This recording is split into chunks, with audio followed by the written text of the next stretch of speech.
transformative beings, and welcome to part 2 of the All 12 Signs video series for the Scorpio lunar eclipse. This is a full moon happening on the 5th of May 2023. I've already done a collective reading on this. I recommend checking it out. I break down the nuances and context of what this lunation is all about. I also talk about the energy of Beltane. This is a cross-quarter fire festival. This happened, well, it's happening on the 1st of May, that's today, but traditionally it was before this was kind of fixed at a certain point. It would be the first full moon that either falls at the end of April or the beginning of May. And very fertile energy. The life force of the earth is very potent right now. Everything, especially, in the northern hemisphere, this is what it's focused on. It's Samhain in the southern hemisphere, which is the other side of it. It's the in-between space between spirit and the 3D realm. This is when they come together, when the fairy folk and the spirits we're able to contact them with more understanding. And so all of this energy is sort of floating around.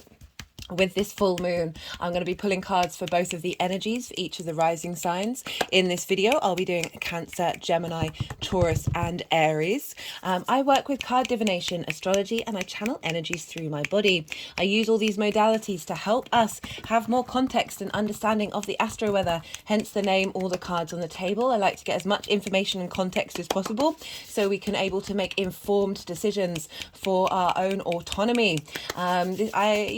Working with the astro weather really, for me, I found it incredibly helpful. That's why I do this channel, to sort of pay it forward, because sometimes energies can come up that feel difficult and frustrating and conflict or isolation. And when we realize, oh, that's just what's playing in the astro weather, then we can take a step back. We can understand what these energies are trying to teach us, because there's many different vibrational frequencies with these energies. And I tell you, all these planets and asteroids and absolutely every single part of the universe is in cahoots to help us get in touch with the divine spirit within. We are the universe manifest in this physical form. We signed up, personally, I believe we signed up for this nonsense, the good, the bad, and the ugly, and we're here to go inward and to understand ourselves, understand what's underneath all that trauma and limiting beliefs, and get to the root of our soul. And I primarily focus on the inner work in these readings.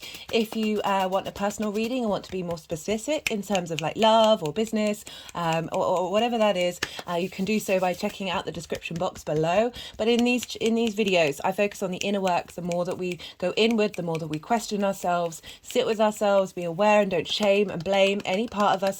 Don't reject anything. Be aware that we are light, dark, and all shades of grey. We are the feminine, masculine, and spirit embodied in one. We are everything. As above, so below. As so below, as above.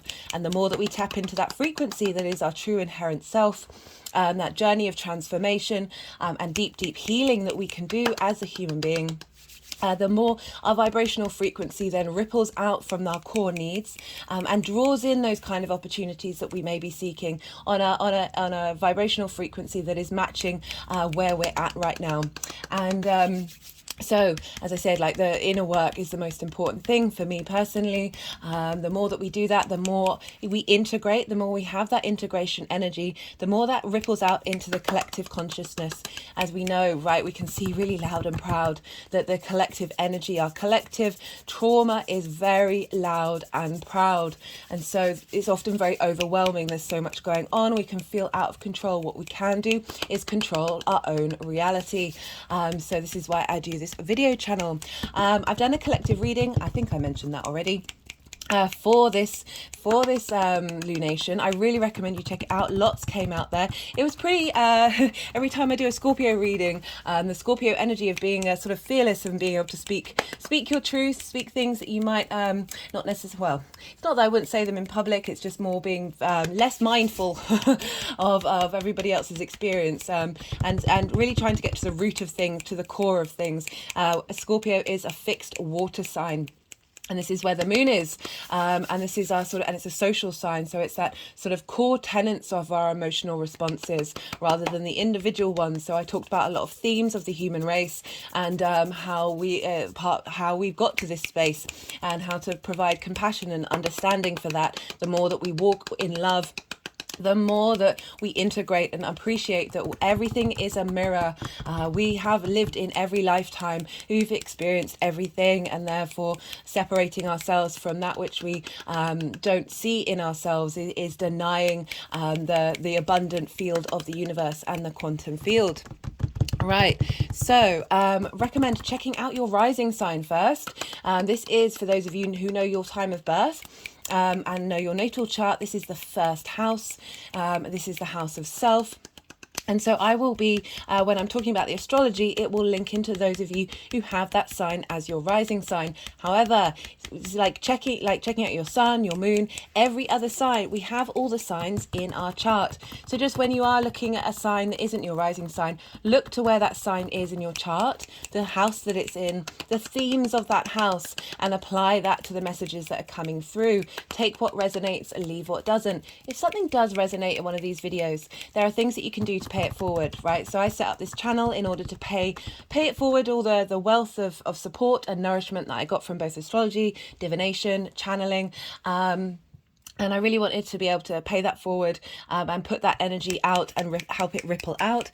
And so if something resonates and you want this information to be accessible, that resonation energy and that integration energy to ripple out into the world, to be accessible to other people, there are things that you can do to help the algorithm. Like the video, post a comment, whether it's something that you want to talk about that's going on with you, or an emoji, right? I know that can be a bit personal to talk about yourself, so an emoji still activates the algorithm. Subscribe, and hello new viewers. If this kind of work really resonates with the kind of information that you want to take on. For regular viewers, rather than going from the notification bell, typing in the name of the channel, all the cards on the table, hello and welcome, and then find the video via that search. Also, watching more than one video really helps. All these things, as I say, do it if you feel called to do so. On a personal note, I would generally love to hear from you in the comment box to hear how the astro weather is affecting you. But other than that, generally just really appreciate your time and energy that you're sharing with me. It means a lot to me. I really enjoy doing these readings, and it's a real pleasure to channel your energy, your collective energy. It's just a wonderful experience.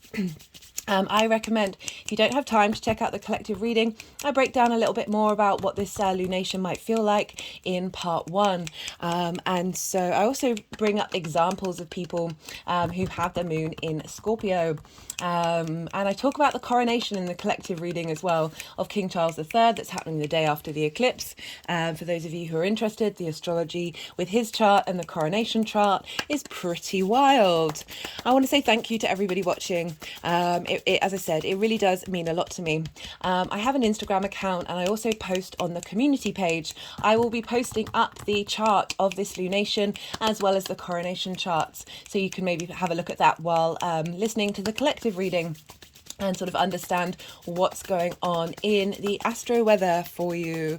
Right. I work with Hellenistic principles, and this is based from the Greco-Roman period over 2,000 years ago. And what does that mean? So as I've already said, I work with the whole house system. This is where each sign falls in the whole of a house. I don't apply the modern rulership of Mars in Scorpio. This is why this is relevant for this video. Uranus for Aquarius, and Neptune for Pisces. And that's just because it's my personal, there's other things, there's other factors of why that doesn't necessarily resonate with other astrological principles, but I just find that those big outer planets don't necessarily want to be bound by a particular sign. I totally get why they are linked to it. There's a lot of common themes with those planets and with those signs. I also don't apply Aries to the rising sign, and Taurus to the second house, and therefore all the way around for each rising sign. I just find that's a bit limiting. Not all of us have that Aries energy in our rising sign, so we are nuanced, multifaceted beings, and our birth charts reflect that. So trying not to put too much limitations on there, which is why I don't apply those principles. I think that is everything I want to say. Right, while I'm doing the reading, as you can see, my hands are moving independently of my conscious thought. This is one of the ways that I channel, and the energies I'll talk about the general energy of the lunation, and then I'll be shuffling cards while I'm doing that. And the energies will then, when all the cards have come out, I'll go quiet, and this is when this is a time of integration of all the information that's come in, and this is when I quiet my mind, I stop speaking, and allow the energies to move through me, to move the cards around. They'll do energy work as well, so do bear with me while this is happening. This is all part of the process. Right, guys, I'm going to crack on and move on to Cancer. Cancer rising. How are you doing, Cancer? For those of you who don't have Cancer rising, you just want to tap into this energy. Look to where Cancer falls in your chart, the house that it's in, and the themes of that house, and apply that to the messages that come through. Take what resonates, leave what doesn't. Sometimes there's very personal messages to a select group of you. You'll know from your own intuition what's meant for you. As I say, it doesn't invalidate the rest of the message. But for Cancer rising, this is happening in a fellow water sign in Scorpio. And for you, Cancer rising, this is in your 5th house. So water signs, they're trining each other. A trine is an aspect of Jupiter, wanting to bring about abundance, wisdom, elevation, a sense of of integration, and through that integration, that inner knowing, that inner wisdom, to be able to then expand. It's a sense, and that's where the idea of like opportunities and luck comes in. Through that innate knowledge of yourself, you can then it's shifting that frequency and vibration that then brings in opportunities. Jupiter is a benefic planet, and so this is an aspect, this is a benefic aspect. It's free flowing energy. They're the same element, they're on the same team, they're able to share resources. So you would have had this eclipse cycle in Scorpio, trining your Cancer energy, and it would have probably felt a little easier than it has done for other signs, because of this trine nature to that Cancer energy of learning a great deal of understanding of self, creating a sense of innate wisdom from those two signs to one another. So we've had this eclipse season in the signs of Scorpio and Taurus since January 2022, and you've had the South Node in Scorpio, and this is a reflection, a going inward. This is something that you're comfortable with, something you're very familiar with, and so when you are familiar with something, you're able to really revisit it and go over and purify and untangle any stuck energy that might be there, just because you're just very comfortable with this energy. It's about getting to the root of things, and really, there can be a sense of withdrawal, a sense of going inward, a sense of purification, purging. But when purging, you're transmuting that energy into something else that serves you from a higher vibrational level. And just a real inward space with the South Node, and so you've had a lot of eclipses here that have been helping bring in new beginnings, culminations of things, endings in order to go into those new beginnings. With a full moon that we have here, this is a culmination, this is an ending of something, it's a raising up of a frequency in order to then go into that new portal. This is the final eclipse with the nodes being in Scorpio and Taurus, and so this is a big culmination time of everything that we've been going through and learning, and also eclipses are very intense energy. It's not necessarily recommended. I mean, it's all personal to you. Do what you need to do, but it's not really recommended to do any intention work, manifestation, magical work during this time, because you're kind of getting in we can sometimes get in the way of what the universe is able to think and create. We've got our own limiting beliefs, and the universe can often trump us in that way. So, we're really clearing out a lot of energy here in order to bring in the new, very fertile, potent energy with Beltane coming in and really supporting this full moon.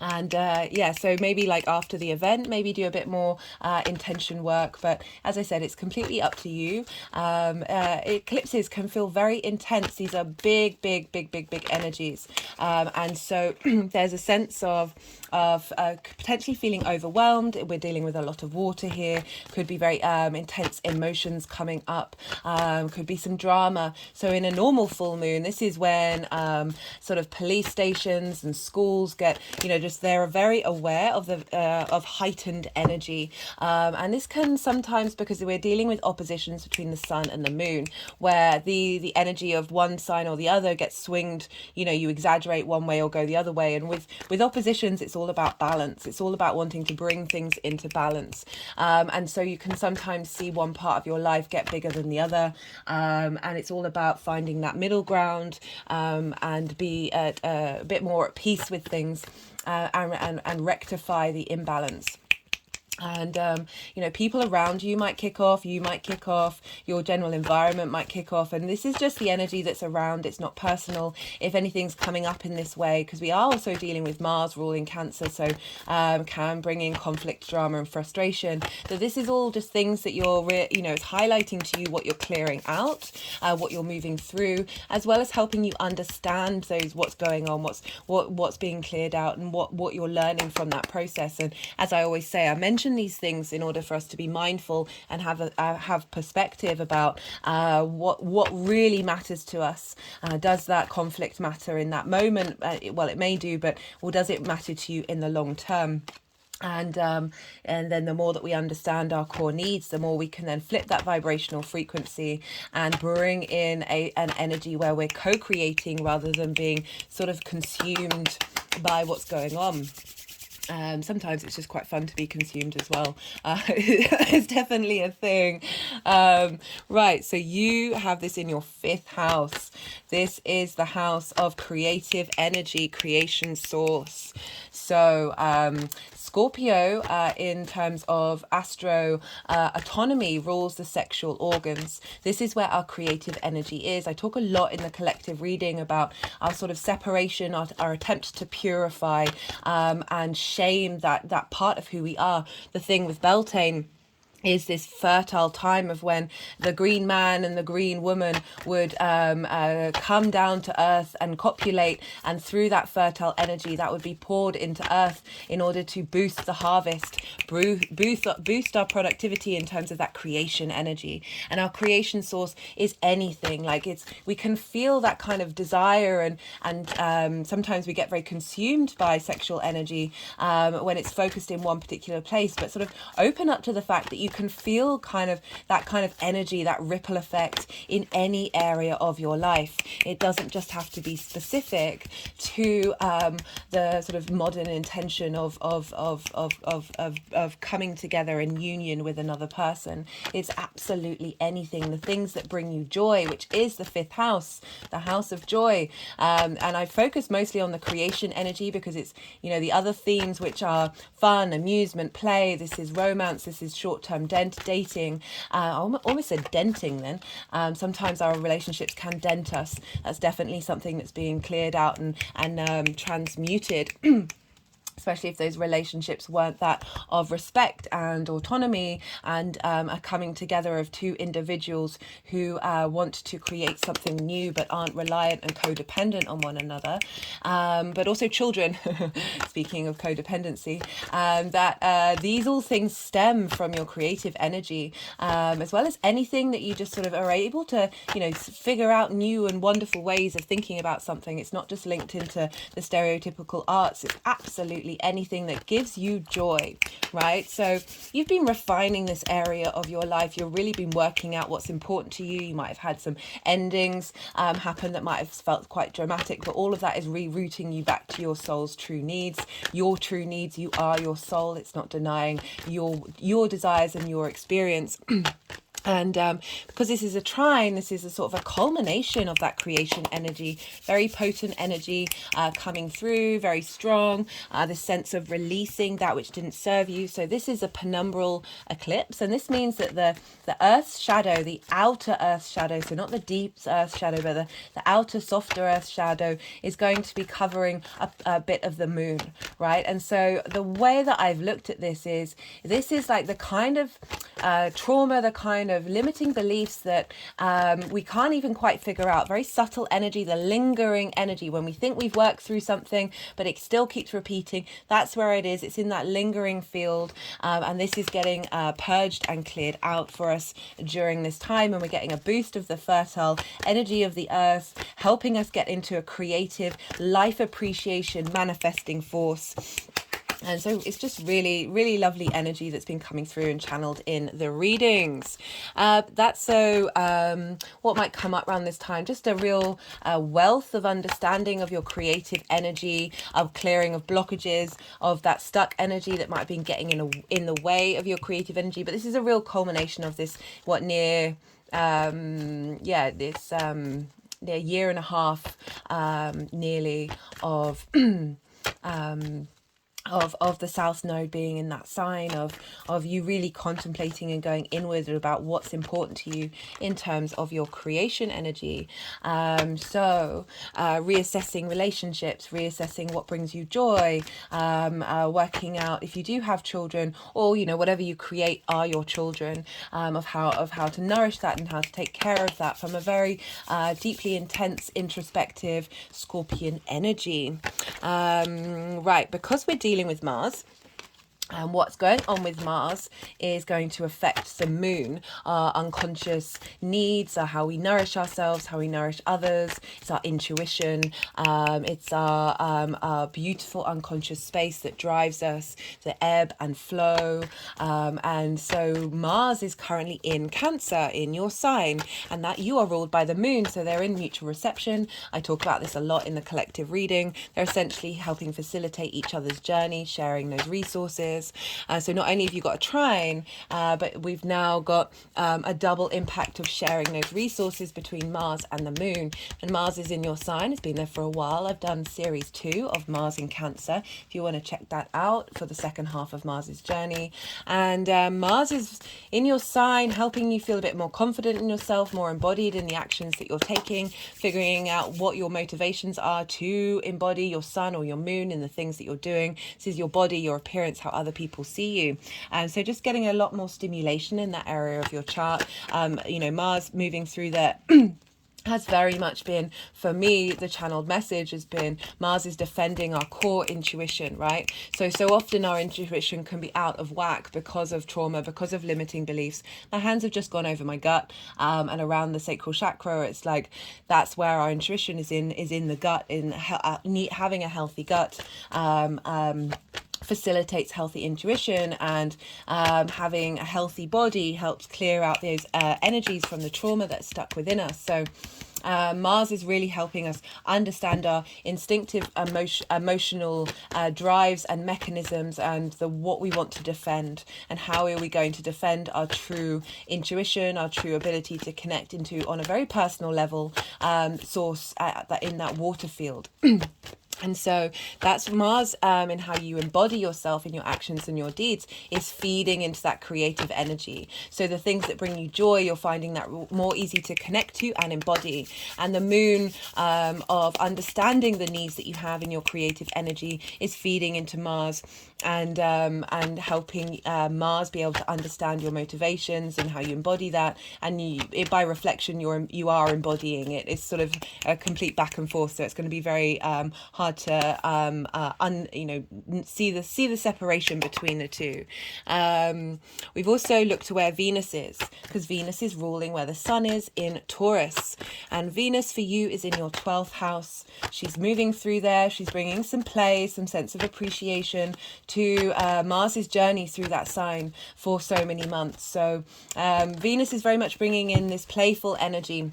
We've got a lot of water and earth in this lunation, and they're both ruled by gravity. You are a water sign, so there is that sense of that yin night receptivity. The water and earth, they may move slowly, but they have the capacity to water can erode rocks, and earth can bring down and destroy any structure. Like there's such strength and weight to those signs. It's so incredibly powerful. But Venus is sort of giving a bit of levity here, this ease of collecting information, sharing information, feeling valued. And Venus moving through the 12th is helping you appreciate that hidden part of who you are, helping clear out your unconscious mind of details and information that have been blocking your soul, which is right at the root of those limiting beliefs and traumas that are in that hidden unconscious house of the 12th house, where where your magic is. I do apologize for the drilling the soaring that's just kicked off. It's a bank holiday Monday here. So the next door neighbour is carrying on. They're renovating their house, which is quite funny. As you know, with Cancer as the moon, and Cancer is often linked into the home, that sense of safety, that sense of protection, but also there's sort of the moon is the mother, is that home, that maternal space. So Venus helping you get in touch with your magic, helping you feel more at ease with perhaps any mental issues that you may have been having, and that is feeding into the Sun, which is in Taurus, which for you is in your 11th house of hopes, dreams and wishes. And this is friends, groups and alliances, as well as reaping the benefits from your 10th house of your life purpose. So there's a lot of energy around in Taurus right now. We've got a retrograde, we've got Uranus there, Mercury retrograde and Uranus. So the Sun is shining a light on that area of your life, of the direction and the clarity and understanding of your hopes and your dreams. And Venus is feeding her information into the Sun, and she's letting the Sun know of your unconscious soul desires. What your magic is, and how that is expanding and breaking out of limiting beliefs in your hopes and your dreams. Really lovely, powerful stuff. And so look to where your Mars, Venus and Moon are in your chart, and this will just add in other layers on a very personal level of how this lunation is affecting you. So there's going to be 3 piles. The first pile is the energy of Beltane and what's coming through for you there. The second pile will be the eclipse, and then the third pile is how all this energy is integrating together, manifesting, elevating that part of your chart, and how the energy of that chart will now move forward. So this is the time, as I said in the introduction, this is when I'll be quiet. I'm going to keep shuffling until the energies want to put the deck down, till the messages have come out, and then this is when I relax my mind and allow the channeling and I to co-create, and the energies will move the cards around, put them in the right piles, and do some energy work. And as I said, this is a time of integration. This is a time of going inward, of there being stillness in terms of me not speaking. So there's a lot of information that you just had now, and now sort of integrating that, seeing what intuitive hits come up for you on a personal level, seeing what your intuition is saying about the cards that have come out already, and just generally just being that space of stillness and slowness and letting all that come in. We need our sleep as much as we need our action in our day. This is about balance here, guys. So do bear with me during this process, and I shall start speaking on the other side and integrating what those energies are in terms of the tarot. Thank you for your kindness and your patience.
This is all linked into Beltane over here, of the energy lines in the earth really being very potent, and this time very active. And that was a dragon charm that I have, as well as I've got a snake ring with the snake, of this energy rising up and being very vibrant with us right now.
Right, so we have, this is for the energy of Beltane, and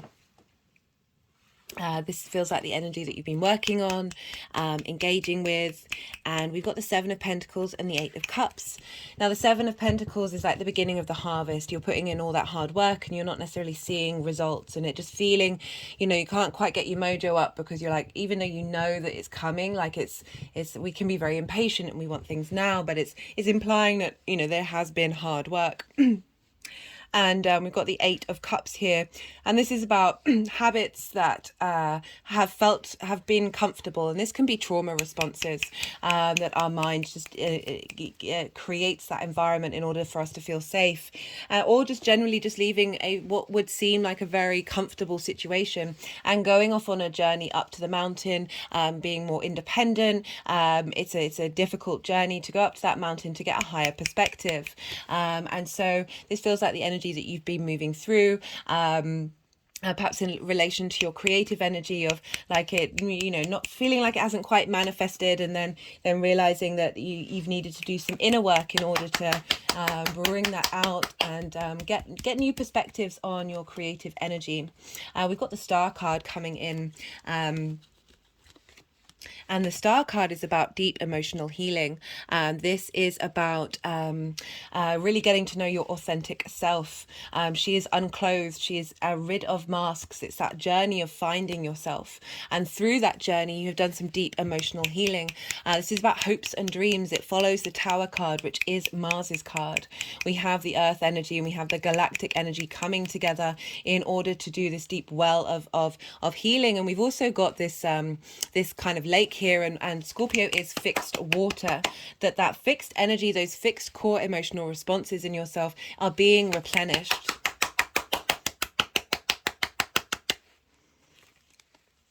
And the other two cards that we have, which way round? Because they were originally that way round. We've got the Four of Pentacles and the Nine of Cups. Or the Nine of Cups and the Four of Pentacles.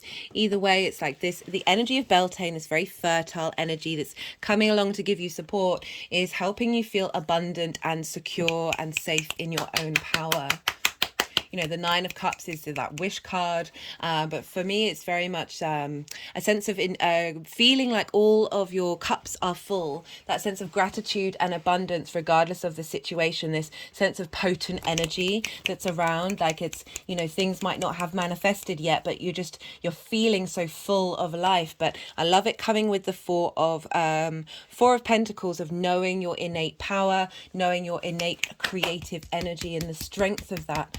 The more that we go inward, the more that we seek, not seek these things from the outside world, the more we cultivate that inner space, the more power that we have in order to create.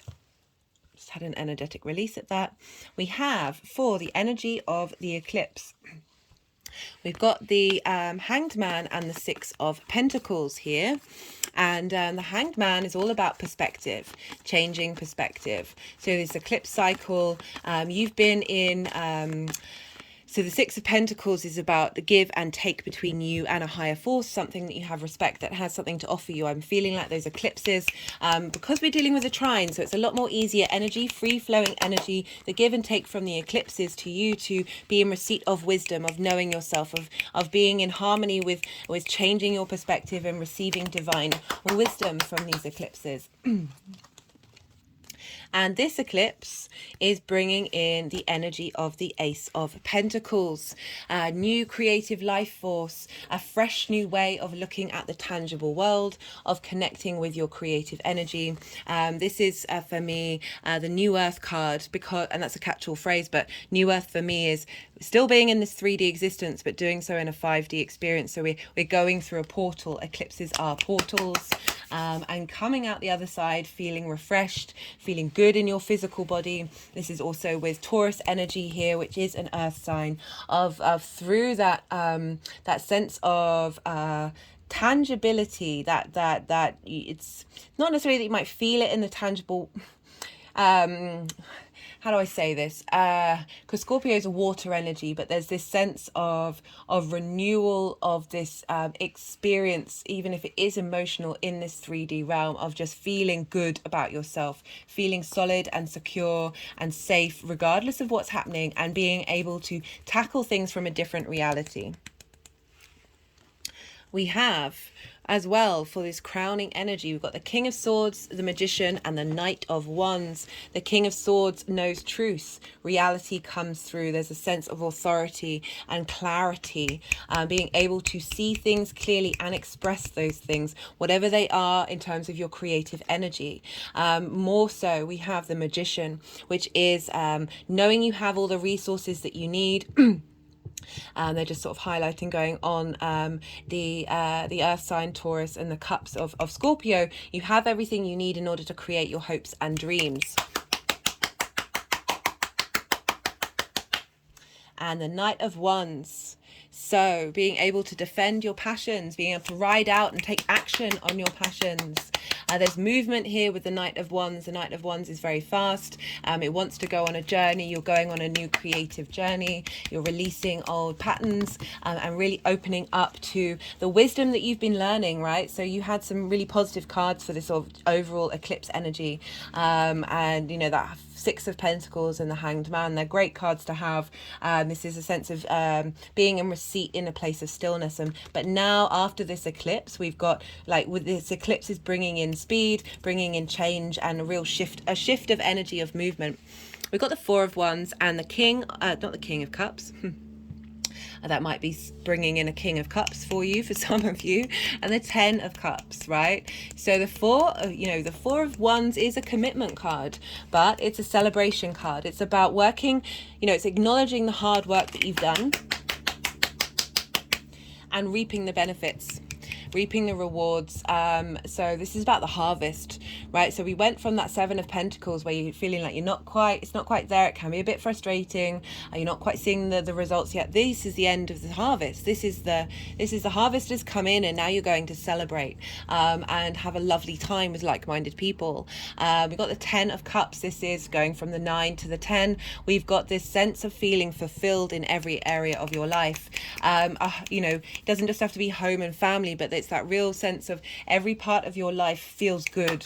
And there's a culmination of emotional satisfaction with this. And I love that for Scorpio. I love that for that in your creative energy. So the things that you're cultivating at this time, the energy that's being seeded, is like the things that you enjoy. This is enjoyment. This is pleasure. This is enjoyment of the world, that creative energy, whether that's having fun, your children, or doing something that brings you joy. It's going to bring commitment and satisfaction on an emotional level. I love this. And there are children in this card as well. And we are dealing with the 5th house, right? So that is linked into children. But as I say, creative things that you put out into the world, they are like your children. Right, so really clear energy coming through for you, Cancer. Love this. I'm going to pull some clarification cards. These may be new messages coming through, nuances to messages that we've already had, or just straight up repeat repeat messages, like double confirmation, like the universe going, I said what I said. This is the numerology deck. This will be, I put all the decks. This is interesting. So this has come up for almost every reading, and with eclipses we do sometimes need to be mindful of what we engage in over that time. It can be very intense energy. We're dealing with Scorpio, which is about purging and letting go, but what do they want to do? So I think it's kind of, this moderation going with the Seven of Pentacles is like, you've done this now, right? That chapter's being closed, and it's now time to move on to the hopes and the dreams, and start taking action on them, knowing the own power and your sense of security. We've got 2 4s there. Whenever we get doubles of the cards, this is like things coming into balance, and it's the universe going, hey, look, the energy coming through is the one for you. This is giving a real confirmation of what's going on, like that Beltane energy and the eclipse energy. It's all very, very much interlinked. What are they wanting to do?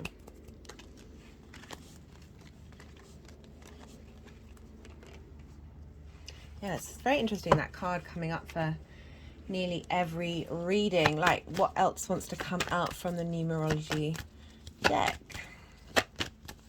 Like, I feel like with that South Node, we've all been in that state of moderation. We've all been purifying and cleansing that area of our chart. And now that time is done. That time we're clearing out. Now it's the time, Beltane energy is very much about taking action. It's about moving forward. It's about bringing things into life. Everything in moderation, including moderation.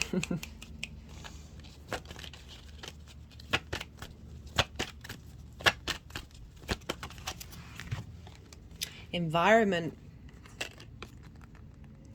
creating a happy creative energy, a happy that pure creation energy that we have within you. That's the purging, the clearing. You're getting rid of energy, past relationships that may have got in the way of you. The 5th house is also where our inner child is, of really facilitating the lessons that you have learned, or whether you're conscious of them or not, because we're dealing with the moon here, which is our unconscious, and really bringing in the space of celebration and emotional fulfillment.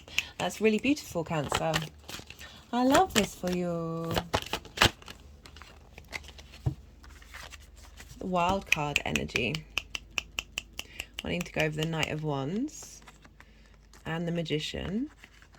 So something's coming in. Something's coming in that will be specific. I'll see if they'll get any more nuances in that, or if I get, while I'm shuffling, I get any more intuitive hits. But there's a sense of, perhaps I'm dealing with the 5th house. I know I always say, like, I'm not going to, I really try and focus on the inner work. But for some of you, this might be some romance coming into your life that is helping you create magic. And that'll be for some of you. Because this is a culmination of the 5th house, and it is linked into sort of more, less, the 7th house is about commitment, and more so marriage, those long-term relationships. We've got discovery of your innate power.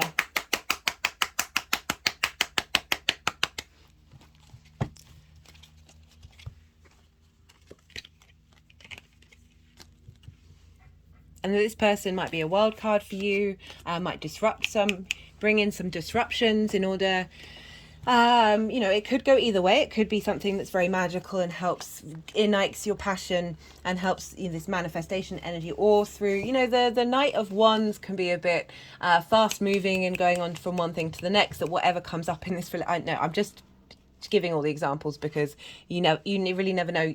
Work with your intuition, see what's going on. But whatever you learn from this, it's bringing in your knowing that you have all the resources that you need, and you are the magician.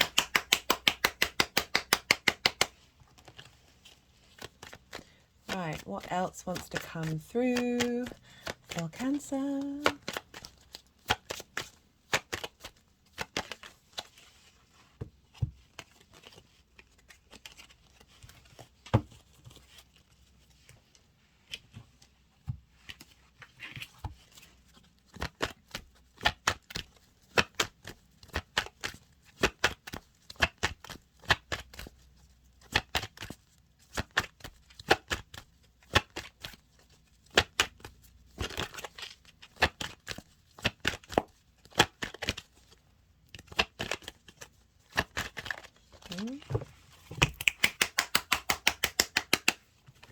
yeah, sometimes I keep forgetting to mention in the introduction, sometimes the decks just don't want to, then the energies need to do some energy work for any cards to come out. This is just how my channeling works for now.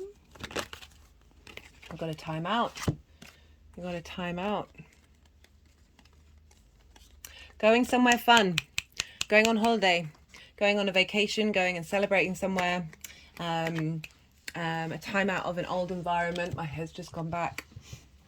And bringing in, as I said, that new frequency.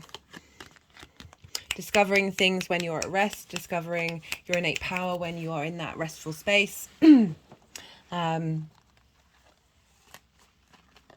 nature, in your environment. It's kind of highlighting the nature part of this card, that environment, that space, that free time, discovering fulfillment for some of you, where you can get your creative energies come in, get some downloads come in. Right, let's get one more. Let's get some card out of the First Light Tarot, and see what final messages for, got the Future card, happy fulfilled environment, celebration, but you can take a time out, you can relax, be a bit more at ease, be able to go into a voyage of discovery. Having done the hard work, you're now celebrating, feeling comfortable in your life, and your environment is matching that. Right, I'm going to do a final shuffle on this because I always like to get a major arcana before I finish up from this deck. I mean, sometimes I've kept shuffling and there's like 10 cards have come out, and it's like the energies are like, well, you can't demand things from us. What's going to come out is going to come out. Got well-being, awareness. So how's this linking in with that Mars and that 12th house? Well, definitely the Venus energy of your internal environment, strengthening and feeling appreciation for those dynamics. And what are they doing?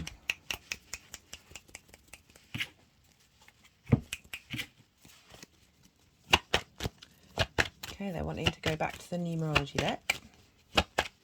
And how you embody that.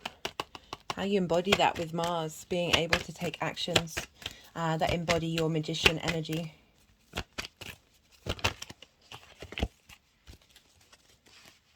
Okay. The energies have been really, really rampant today. My first recording I started, this is the Moon's Day, it's Monday, and I started when the Ascendant was in Cancer, conjunct Mars during a Mars hour. And so they've just been and the moon was sextile Mars and trine Uranus, and I've been like, okay, like it's great energy, but it's also very frenetic. They've been doing some strange things with the decks that they haven't done before. So it's been a novel new journey, not only for it's for me. Right, the portal card. This is my favorite card in the deck, and I am going to leave it this. This is passageways. Eclipses are portals. Thank you, Cancer, for bringing this portal in for us. This energy of transformation. One door closes, another door opens. Thank you so much for being here with me, Cancer. I appreciate your time and your energy. If anything resonated, you know what to do. And otherwise, just other than that, be good to yourself, Cancer. Be good to those around you. And most importantly, be well until we meet again. Gemini rising. How you doing, Gemini? So for those of you tapping into the Gemini energy, look to where Gemini falls in your chart, the house that it's in, the themes of those house, and apply them to the messages that are coming through. Take what resonates, leave what doesn't. Some of these are very personal messages. You'll know from your intuition what's meant for you. Whatever comes through that isn't, it doesn't invalidate the rest of the message. But for Gemini rising, how you doing, Gemini? Right, so this is happening for you in your 6th house, this Scorpio lunar eclipse, that it's a full moon, this culmination moon with of the final eclipse with the nodes in Taurus and Scorpio, and here we have it in your 6th house. So Scorpio and Gemini are in conjunct one another, and this means in sort of traditional astrology they don't have a direct line of sight. And this is based on the fact that they don't have the 3 traditional ways of communicating with ease with one another, right? So Gemini is mutable air and it's a yang day sign, and Scorpio is a fixed water yin night sign. So it's about finding different perspectives and getting them to work together. This might mean it might feel a bit frustrating and awkward, and maybe crossed wires with this energy, but there's real maverick energy here when we get to work these energies together, because everything's on the same page, really, right down at the root and core of everything, and it's just helping us think in very unique and different ways. I often talk about how hopping on one leg, patting your head, and moving your hand around in a circle on your belly. These are difficult things to do. We're actually not very good at multitasking when we're doing very, very different things. But once you do get it down, it opens up neural pathways and brings in creative energy that we might not have necessarily thought about before. So for Gemini rising, this is your 6th house, and this is the house of work, health, and routines. I call this the adult in the room. This is going to be a difficult house for us to access for various reasons. We can sometimes struggle to find joy and pride in our work, to be able to keep on going with that work, to establish routines that take care of ourselves, to look after our health. We can be quite neglectful, and this is why this is where you need to be your own parent in the room, regardless of how our parents have behaved and done and treated us. We get messed up one way or another. Also, intimate relationships, one-to-one relationships, can lead to like codependency and issues that we prioritize other people over ourselves. And this is kind of where it all kind of shows up, that if we're not, because again, it's an inconjunct, so it's difficult as well. So not only is it difficult topics, but it's a difficult aspect of trying to get it on the same page. But once you do, and once you get in that flow, wonderful stuff. And you've had the South Node moving through Scorpio, and the Death card has come out, and that is the Scorpio card. And so this is about the South Node. It's the place that we're comfortable. And when we know something, when we're really familiar with it, we're able to refine and purify it, go over the small details, really get it crystal clear. The South Node is about those things. It's about unraveling stuck energy, unraveling. It's like editing, going over and over and over and over and over again. And then comes out this purified, refined magic. It's about getting to the root of things. It can often be when you're sort of going inward, it's a bit more isolating. It's a less action doing, striving for of the North Node. It's like drawing inward, perhaps cultivating and spending time going through these things. And you've had eclipses here in what could be a difficult angle, and so in a difficult house with difficult topics. So you're going to be feeling a sigh of relief when the nodes move out of these signs, but also the magic that you've had done here, the purification in your work. What a great transit to have, in order to really help you understand the mode in which you work, right? So the 6th house for me is how you work. It's not necessarily the work that you do, but how how that is formed, what lens does that come through. And Scorpio, this transformation, deep healing, a real inquisitive, fearless energy here in your work. But there is that sense of constant transformation, of constant evolving and constantly growing, and just really being, once you get going with that fixed energy, you're unstoppable. You keep going, but it might mean that you miss out on that ability to change. But it's interesting because it's mutable, like it's the death card of letting go and transformation. It's also Mars, that is able to very independent energy. And so there's a real duality with Scorpio of being fixed, but also really being able to uncover things, and both be very certain of themselves, but also constantly in a state of transformation. So they're holding this paradox that is so, we all have that energy, and holding that paradox in your space of work, of perhaps jobs changing on a regular basis, or your idea of how you take care of your body changing, your routines. However, this fixed energy, it can mean that there's a lot of stuck things there that, as I said, that paradox of Scorpio, I often link it into that paranoia aspect of, once you get in a certain mind frame of questioning everything and going into the darkness, you might then just see darkness everywhere. So again, it's like that energy of being stubborn. Fixed signs are stubborn while still being open to explore. Like it's a strange one, Scorpio. I really do love that energy. The collective reading that I did was pretty. Every time I do a main Scorpio reading, a lot of my passion comes out about the sort of core fundamentals of the human race. Things that some people might get triggered by, some people might be sensitive about, and which usually I spend a lot of time trying to be mindful of that. And it wasn't that I wasn't mindful, it was very much, I'm going to say what I'm going to say. They just kept coming out. It is what it is. Anyway, back to you, Gemini.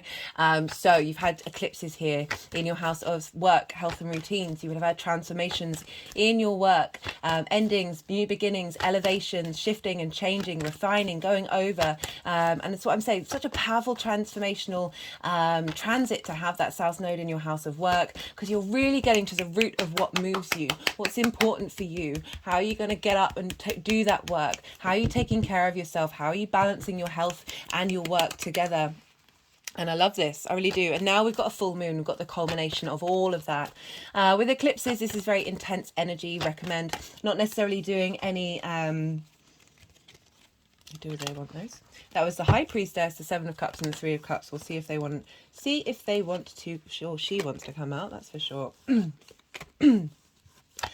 So we've got the eclipse energy, very intense energy. It's not necessarily recommended to do any intentional work around this time because it's so big, it's so collective, the way I talked about it in the Aries new moon, because that's usually when you set intentions, like, full moons aren't necessarily focused around on creating at that time, although it is a very potent time with that very potent energy to do some creation energy, that we can sometimes get in the way of the universe often trumps you in what it is that you could possibly imagine, right? So with eclipse energy, you're dealing with very intense energy that you don't know what you're dealing with.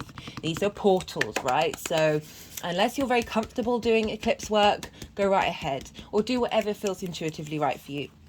But I'm just saying, like, this is energy that you're not avoiding, you're not missing out on, holding the vibration of being open to it, and being aware, and holding a high vibration can often be all that you need to do.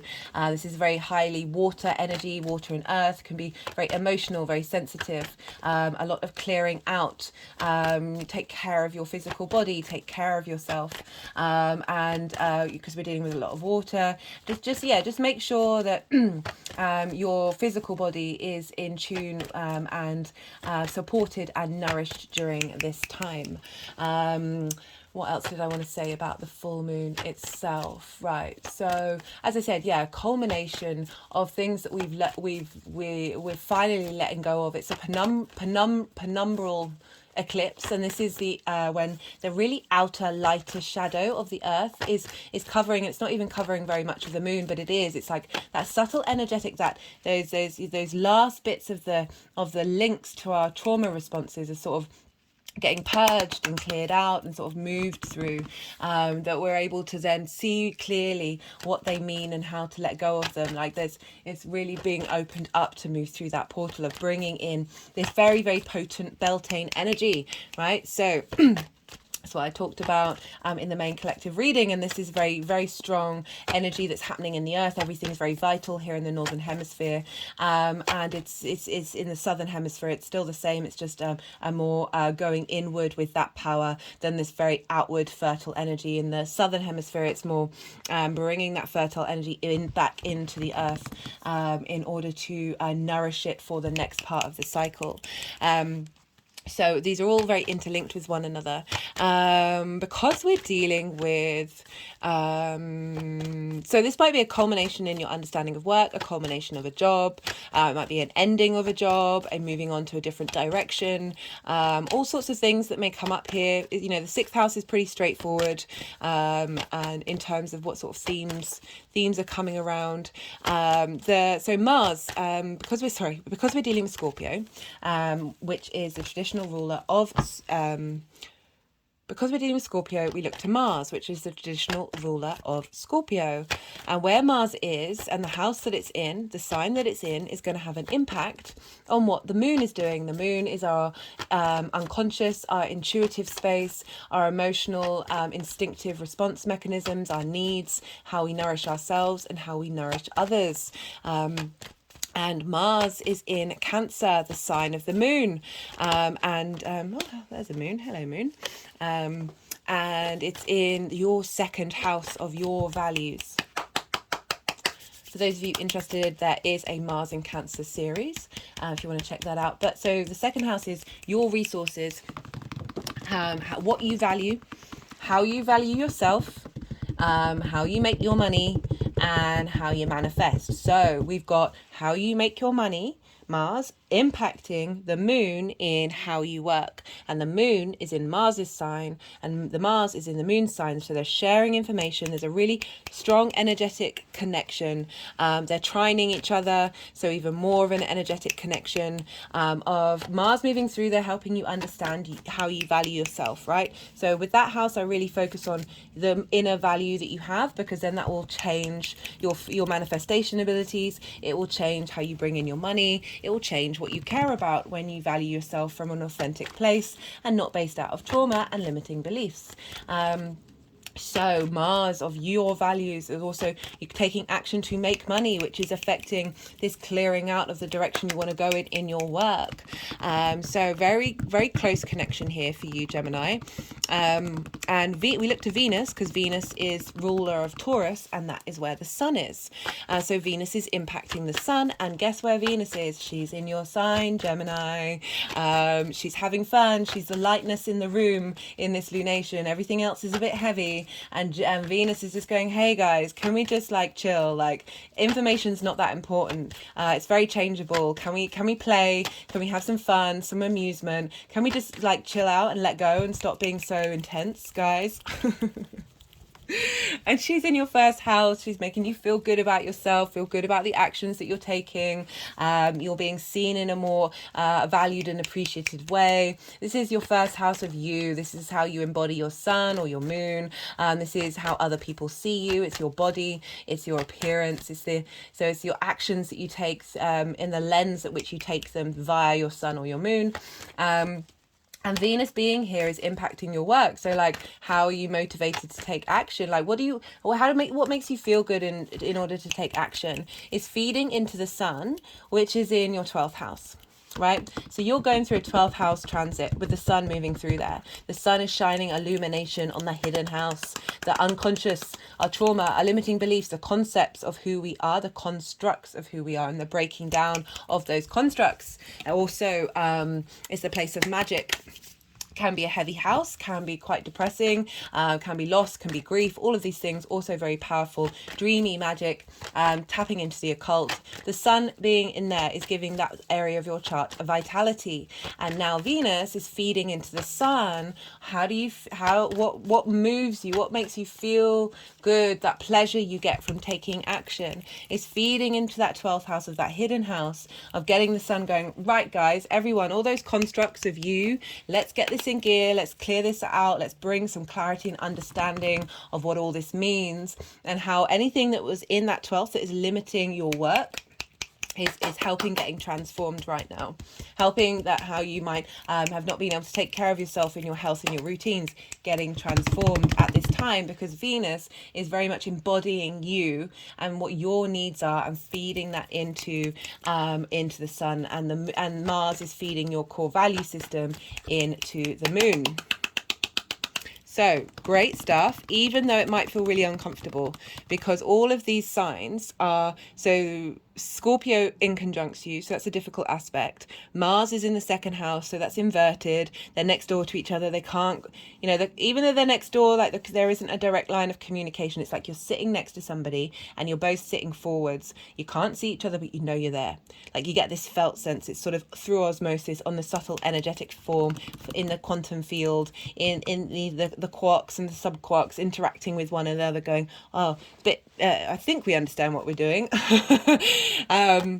And Venus is in your sign, so she's conjunct your energy. So that's going to be a really powerful hit, the Venus for you, Gemini, into the other houses, and the Sun being in the 12th, which again is inverted. So you've got some difficult energy here, but I'm feeling good about it. It's feeling a very clearing, very rebirthing out the other side.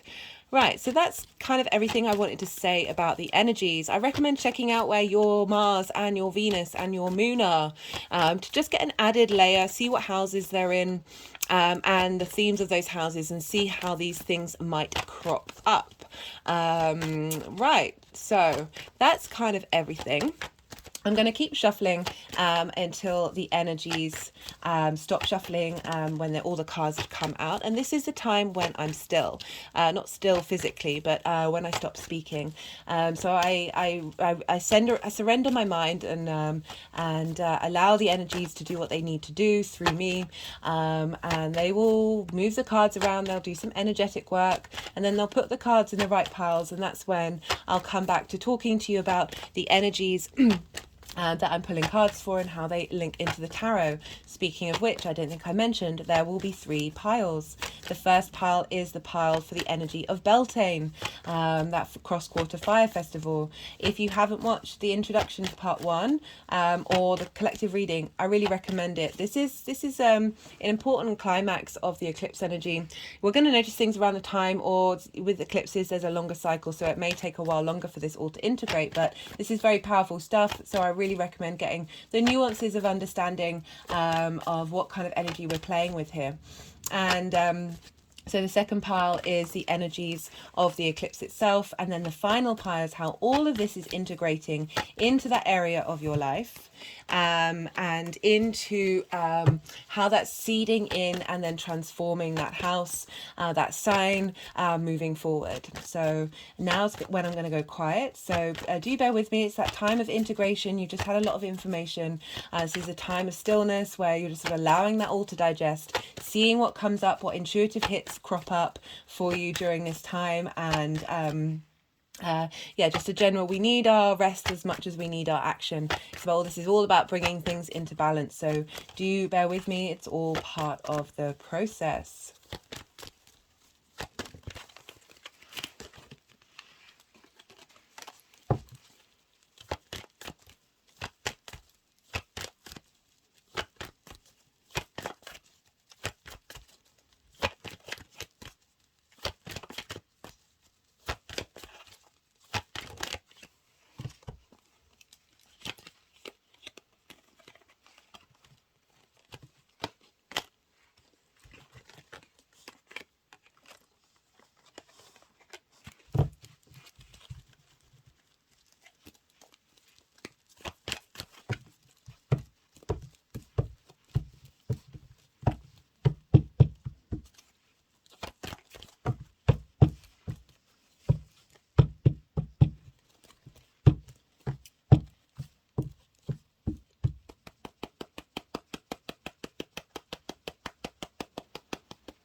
Okay, so we've got the energy of Beltane coming in.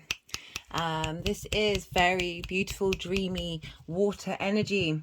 Got the Six of Cups, the Page of Cups, and the High Priestess.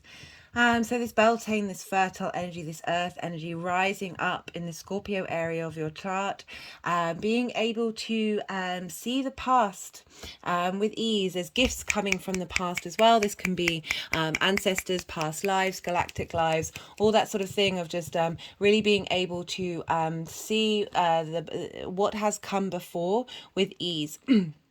Maybe an offering, an understanding, a message coming through about your work, and being able to okay, they're wanting me to move on. And we've got the Page of Cups. This is heralding in a new emotional commitment to your intuition, right? So the High Priestess is able to draw things towards her innate inner power, and with the Page of Cups, this vitality of creativity, of inspiration, coming in, feeding, being fed with this intuition, a real boost to your intuition at this time from this very fertile period. This culmination of the moon combining with the energy of of Beltane coming together, because all of this energy is interlinked. There's even though I've done separate piles, it's all kind of like engaged with one another. So we've got the sort of eclipse energy, the general eclipse energy cycle that you've been through in Scorpio. We've got the Four of Cups, Justice, the Eight of Cups, and the Death card. Right, so the Four of Cups is comparison is the thief of joy, of looking outward and seeing other people in a state of abundance, and therefore you feeling like it limits yours, and that you don't have that within you. It's a very stagnant energy. We've all been there. And so in fact, a Scorpio friend of mine was the one who first said that phrase to me, comparison is the thief of joy. And it was very much something that I know a lot of people sort of resonate with, because we can, even with our loved ones and our nearest and dearest, if you're like, we can have that kind of stuck energy of resentment, of jealousy coming in. You know, that sense of not really, you know, it's perfectly understandable, because we live in a society that fosters lack and competition, and therefore our framework is to compete, even if that is not the true source of the abundance of the universe that is able to bring in anything. And if you look here, you've got the Ace of Cups, which is coming in, this sense of renewal. So this is the energy that this eclipse cycle might have been doing, of helping you clear out that stuck energy. We've got the Death card, which is the Scorpio card. So the sense of transformation, of letting go of constructs and of authority that didn't serve you, right? So having this energy, whether you're conscious of it or not, of it being there, it's very an inherent part of our society, especially when it's linked into work, and these structures being pulled down, and it's doubly highlighted that this has been a transformational, difficult journey. Not difficult in a bad way, just one, isn't inconjunct. So it's one of processing in ways that need a little more work, right? So the Eight of Pentacles, the Eight of Cups. So maybe it's linked into the Eight of Pentacles as well, in terms of the reason why I think the Eight of Pentacles might be involved is because this is about leaving old habits, old structures, thought patterns of how we see the world that may feel comfortable and keep us safe and keep us in that box of not doing anything, keeping us safe, right? That's the only reason our shadow does these things, in order to keep us safe based on old trauma responses.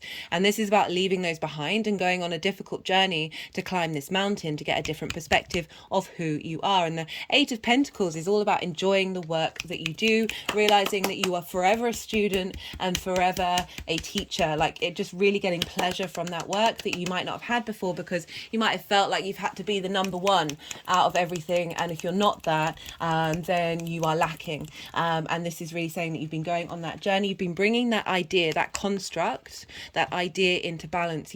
This is a Libra card, you have Libra in your creative energy of getting that it's also Venus rules Libra, so she's going to be affecting that Libra area of your chart at all times, wherever she goes.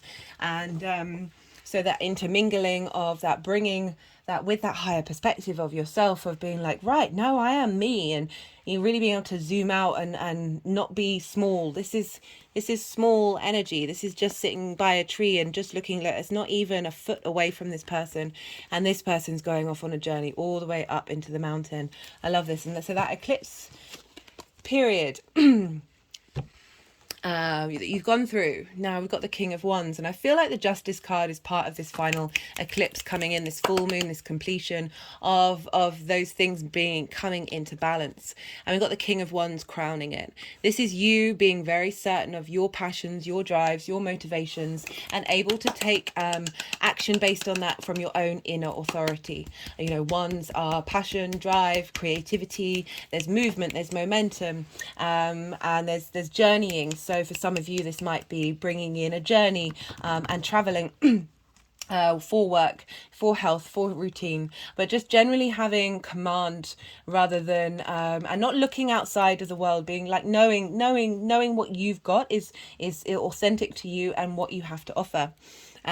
For the energy integrating moving forward, which is kind of why I sort of mentioned that it might be about going on a journey, because we have the Fool card, which could be for some of you that you're traveling physically for work or health or routines, that you're starting a new adventure, and now you're able to look up. There's this sense of, you know, rather than this energy of, you know, these figures looking down, and there's sort of grayish clouds. And whenever we get the sun in the tarot, the yellow skies, this is very positive energy, very open, vibrant energy. And the Fool wants to engage in the world, the good, the bad, and the ugly, as if it is the adventure of the 3D realm.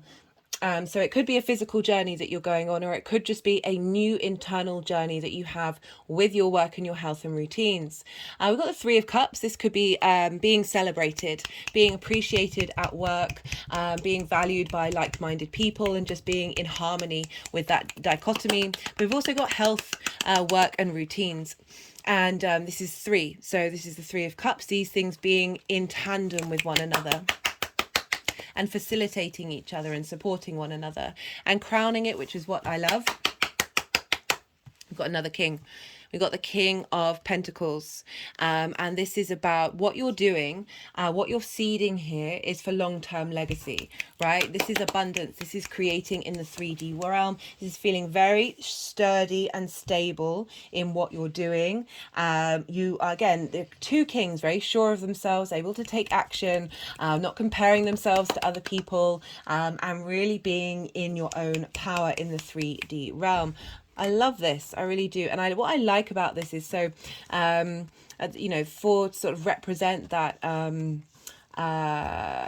the eclipse cycle in Scorpio, you have this the Death card, which is the Scorpio card, but then you've got the Fool, of then, yes, we've let go. Without death we don't have life, we don't have that rebirth, and the Fool is all about that rebirth, that you're coming out the other side of that transformation. Although admittedly we are always in a state of transformation, I don't think that ever goes away, but that real understanding of the process that you've been through, and how your work is transformative as well. It's not just limited to your journey, but the fact that you've got Scorpio in the 6th house means that you are getting down to the root of things, and you're helping bring them up into light. You're helping bringing those things to light. Right, I'm going to pull some clarification cards for you guys. This is either going to bring in new messages, bring in nuanced context to the messages that have already come through, as well as just straight up repeating messages when the universe says, I've said what I've said. Why are you asking for more information? Here's a confirmation, because we know that you dear humans need a lot of reassurance, because quite admittedly we are in this trauma cycle of our species, and we're here to transmit that. And they're not really criticizing us, that's just my mind and how I think they might be thinking. They love us, they're here to help us and support us, and if that means saying the same thing again, then they're very happy to do so. Right, I put all the decks in the description box. This is the numerology deck, if any of them take your fancy. Let's see what wants to come through for Gemini. Pride. Pride in your work. Pride in who you are. Pride in what you're doing. Rather than this. The difference in this is huge. Absolutely huge. Yeah. Love that. Really, really, really do love that. Able to trust your intuition, to use it, to take pride in it, to feel renewed by it.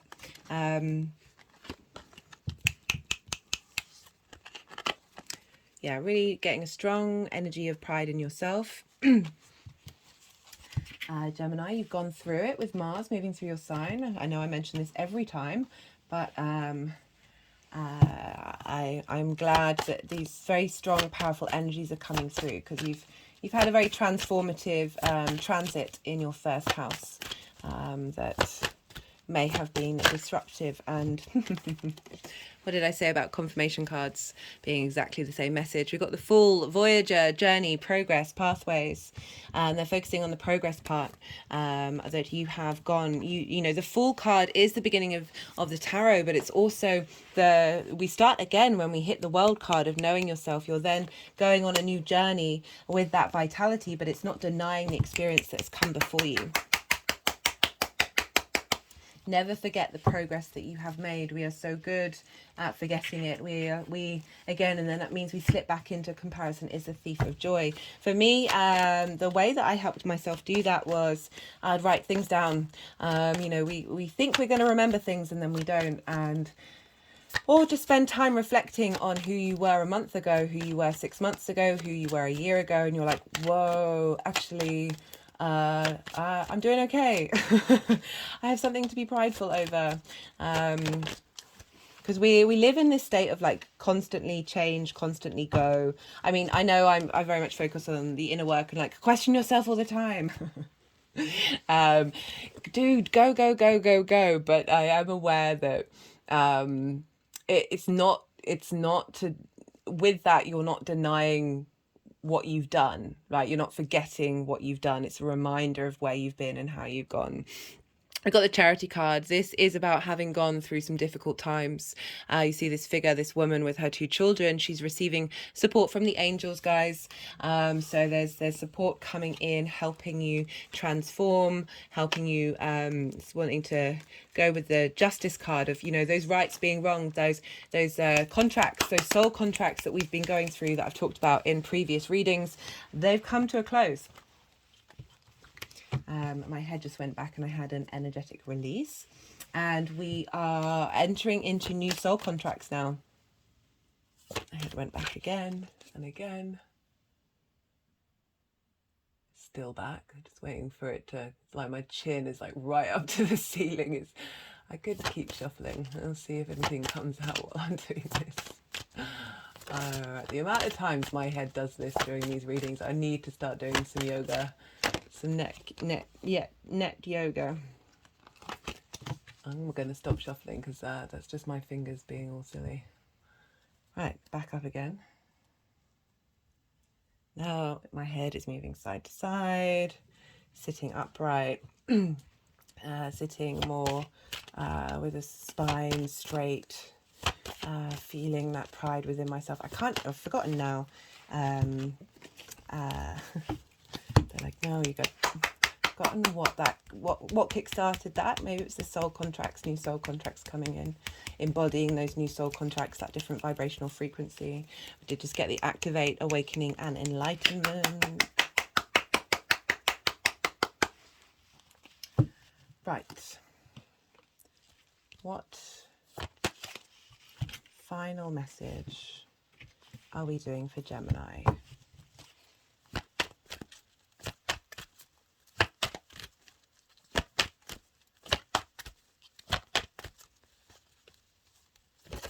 Final message for Gemini.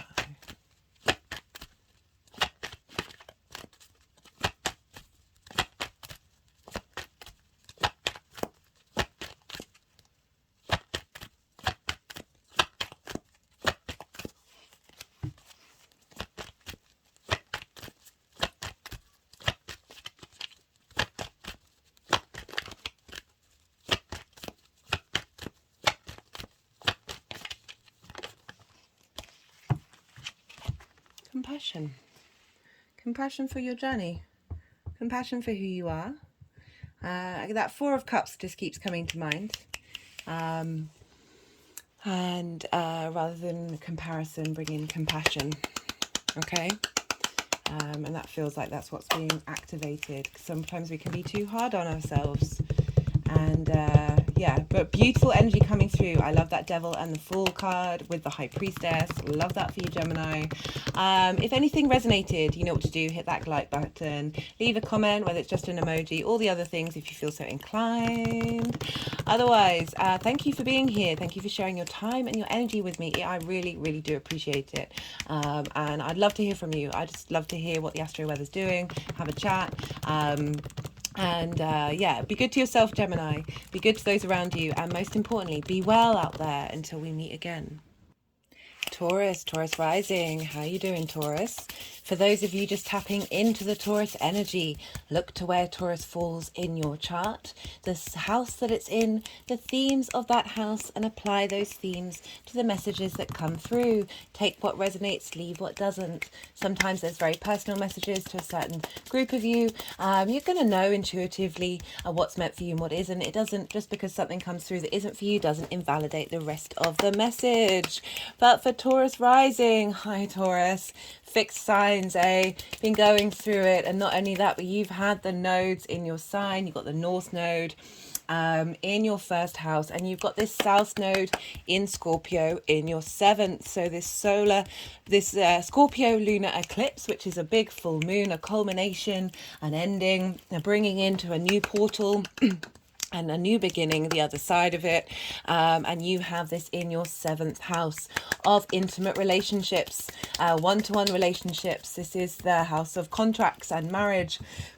Those one-to-one relationships are business, romantic, or friendship. So business partners, clients that you work with one-on-one, your intimate friends in your life who are near and dear to your heart, as well as those sort of long-term, committed, romantic relationships. You've had the South Node moving through here since January 2022. You've had eclipses, you've had big endings, big beginnings. We're still in it, even though this is a culmination eclipse. We can feel eclipses at the time. Things can show up very prominently, or they can take a while. Eclipses have a longer cycle. So it all depends on your personal chart. But these are the energies floating around. Eclipse energy is very strong energy. Let's see if they want, nope, just the Knight of Cups there. And I recommend, it's up to you on your intuitive level about whether you do any manifestation work, because eclipse energy is really very potent and very big.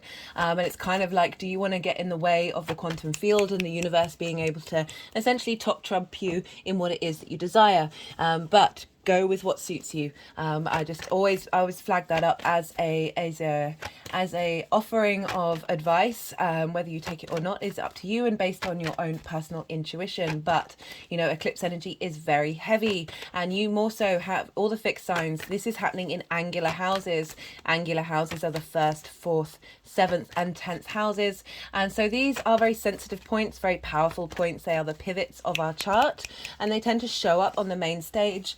And so this is opposing your Taurus energy. So with oppositions, this can feel isolating and disconnecting. This can be seesawing from one energy to the other. And it can be very dramatic. We've got a lot of water and earth here, very emotional energy.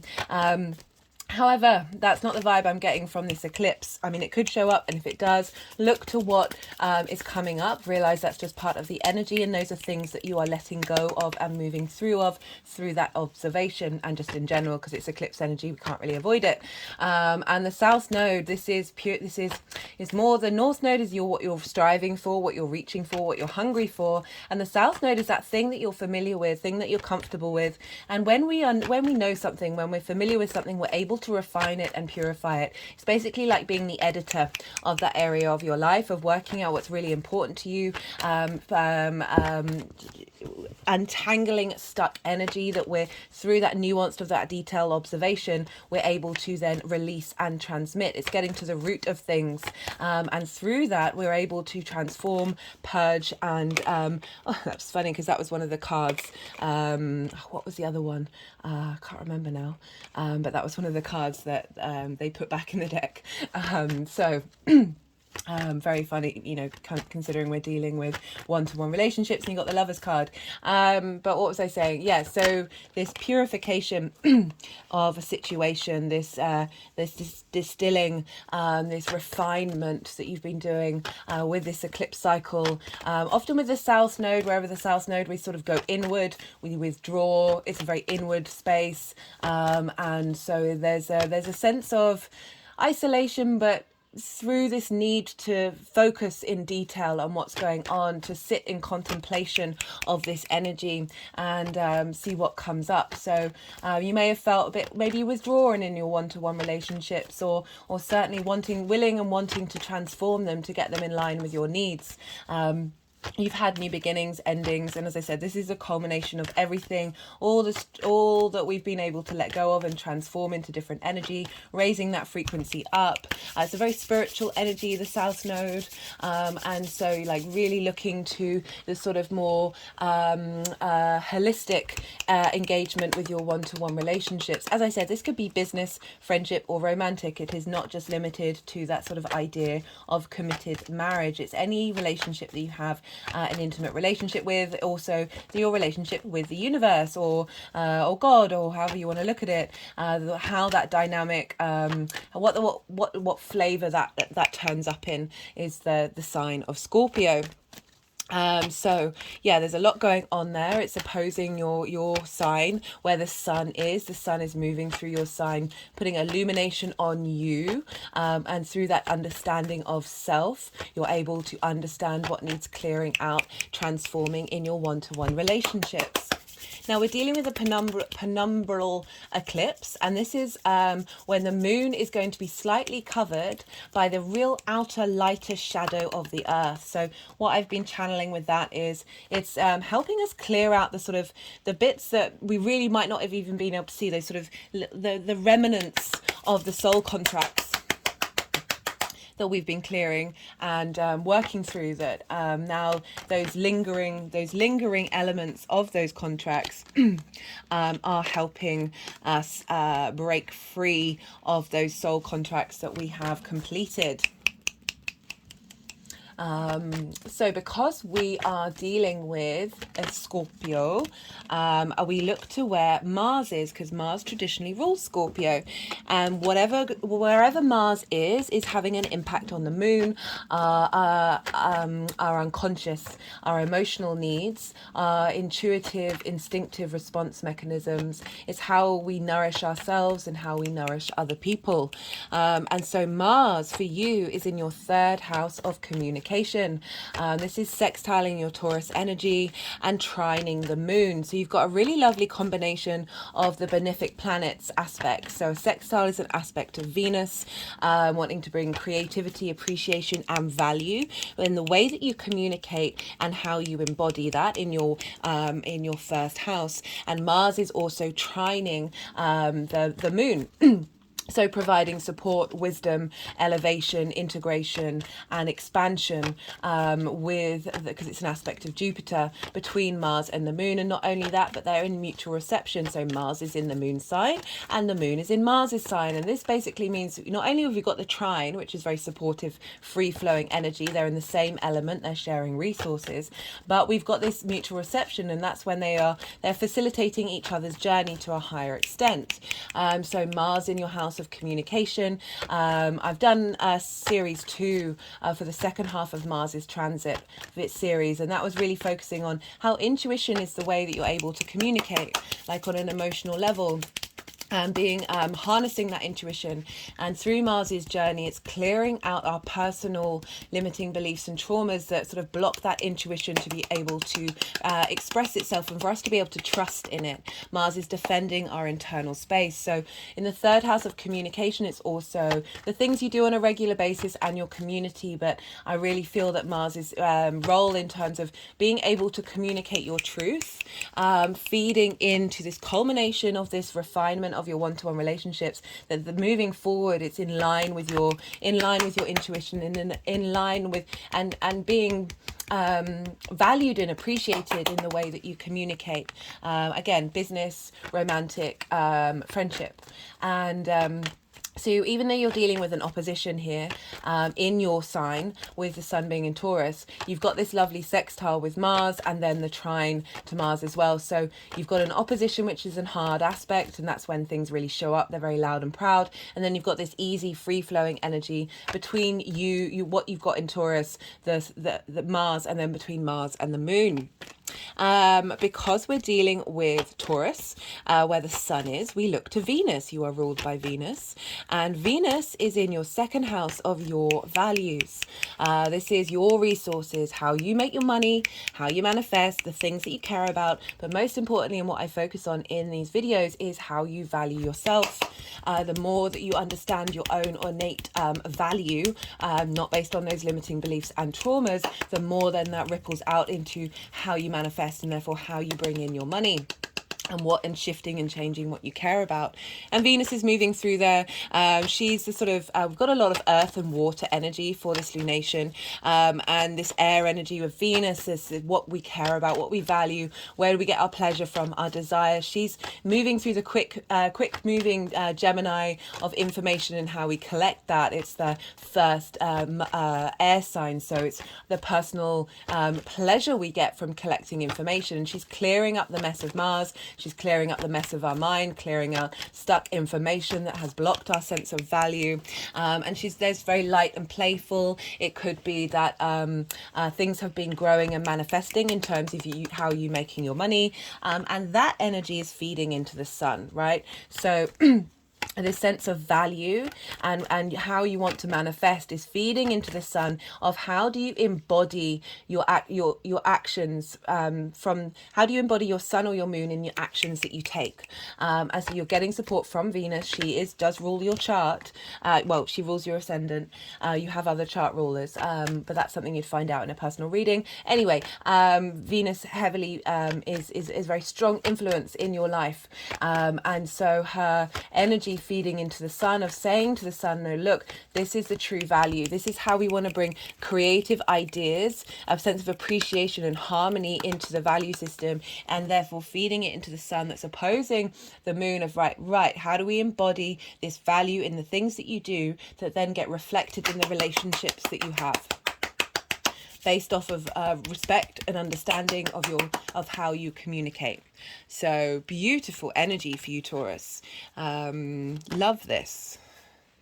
Love this for you. Right. It's useful to look to where Mars, Venus, and your moon are in your chart in order to get an understanding of, you can also look where your sun is as well, all of the planets in your chart to get a sort of a nuanced idea. So it adds on another layer. So you look what houses they're in, the themes of those houses, and you see how they may apply to this dynamic that's coming up for you in this eclipse. Right, that's everything that I wanted to talk about. There will be 3 piles. The first pile is for the energy of Beltane. If you haven't seen the collective reading, I really recommend it. I go into really nuanced detail about this lunation, about the energy of Beltane. It's every time I channel Scorpio, I get a lot more. Anyway, I just start speaking a lot more truths that I wouldn't necessarily bring into it's not that controversial. It's just there's a feistiness that came through in that reading, but I talk a lot about Beltane and all the meaning of that. It's a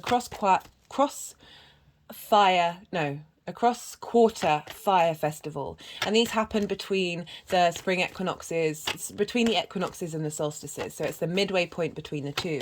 This is very fertile energy. This is when the green man and the green woman combine, and through that combination, through that unity and that matrix being weaved between those energies, that fertility then goes into the land. So our earth energy is very potent. We are from nature, and very fertile in the northern hemisphere.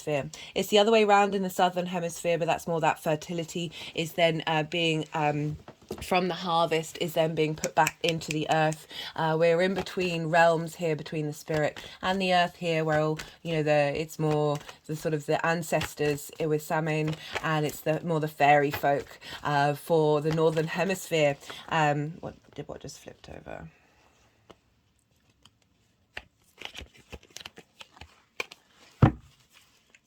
And yeah, so very fertile energy, and it's been moved to May Day to celebrate Beltane, which is today. We've also got a cazimi between the Sun and Mercury, and Pluto is stationing retrograde, so very potent energy today, but predating in more sort of back to the Celtic Druid space.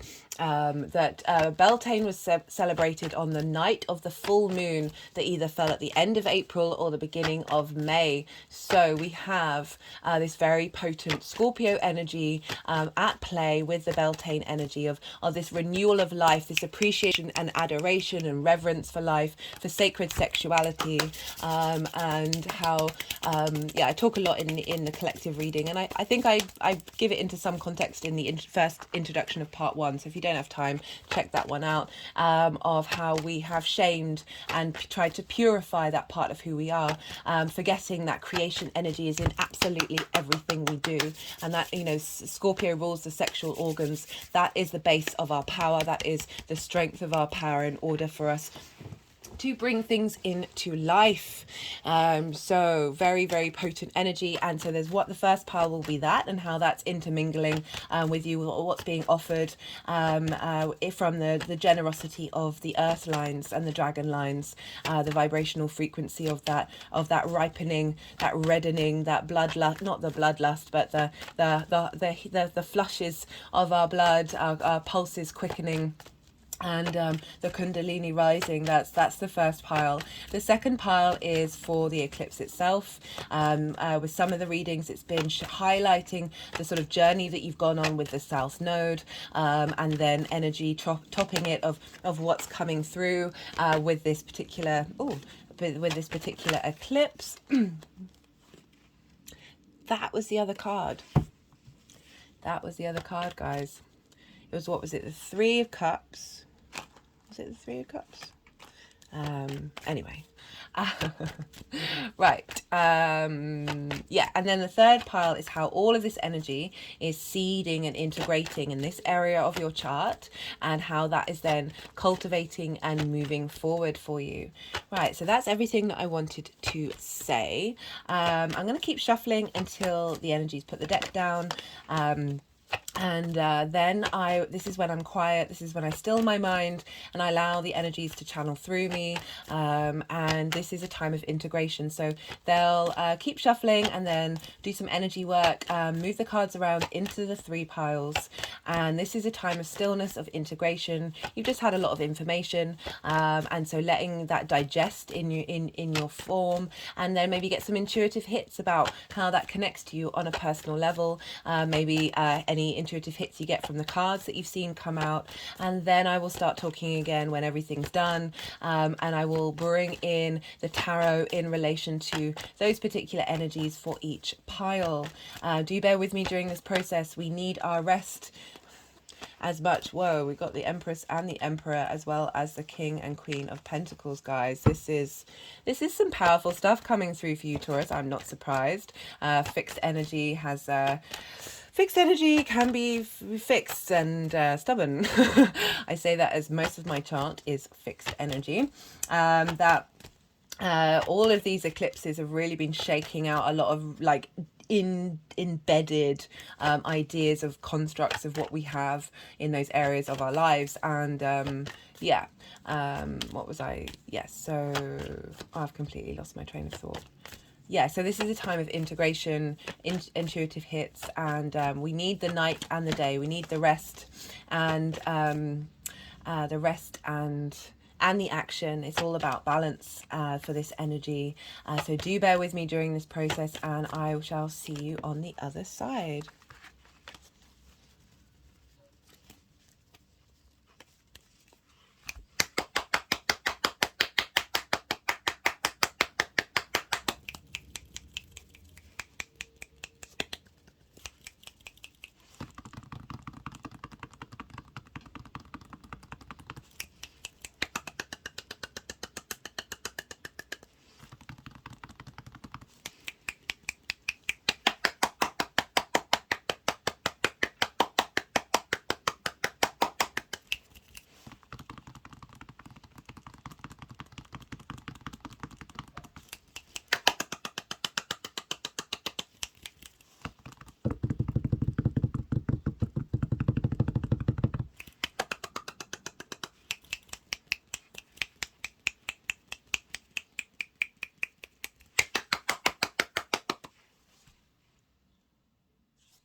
So they just put the Queen of Pentacles on top of the Emperor and the King of Pentacles on top of the Empress.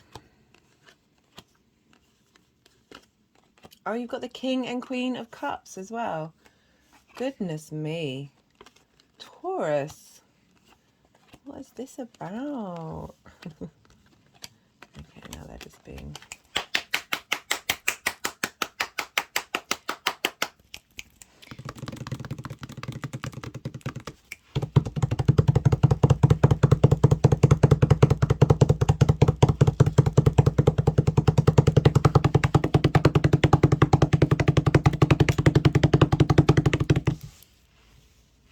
Have noticed when I'm channeling anything to do with Mars, there's a lot more drumming involved.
guys.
Okay, so this is for the energy of Beltane, right? And we've got what's being transmuted during this Beltane energy, this fertile energy. So we've got the Nine of Wands and the Five of Wands. So this is very conflict-driven energy, right? So there's this, even if this isn't apparent in your one-to-one relationships, it's still sort of highlighting whatever lingering effects that may be there. But for some of you, right, you're feeling in your one-to-one relationships that this is you, you're feeling burnt out, you've been through lots of fights, you feel like you're constantly having to defend yourself. And we've got the Five of Wands, keep wanting to say swords. And this is about conflict. This is movement, but there's nothing really getting anywhere. It's like it's sort of almost like bickering, or just engaging in discussions that really aren't getting anywhere, that are just exhausting, and are just you feel like you're having to stand up for yourself all the time, right? So the energies of Beltane. So this combination of cards I love. Right, so Beltane's all about the power of sexuality, the divinity of it, the magic, the mysticalness of it. And one of the things that I talked about was like the horned man, Pan, is one of the many avatars of this creative nature energy. And horns actually represented the physical outward expression of our Kundalini energy, the power up our spine, and then it came out in horns.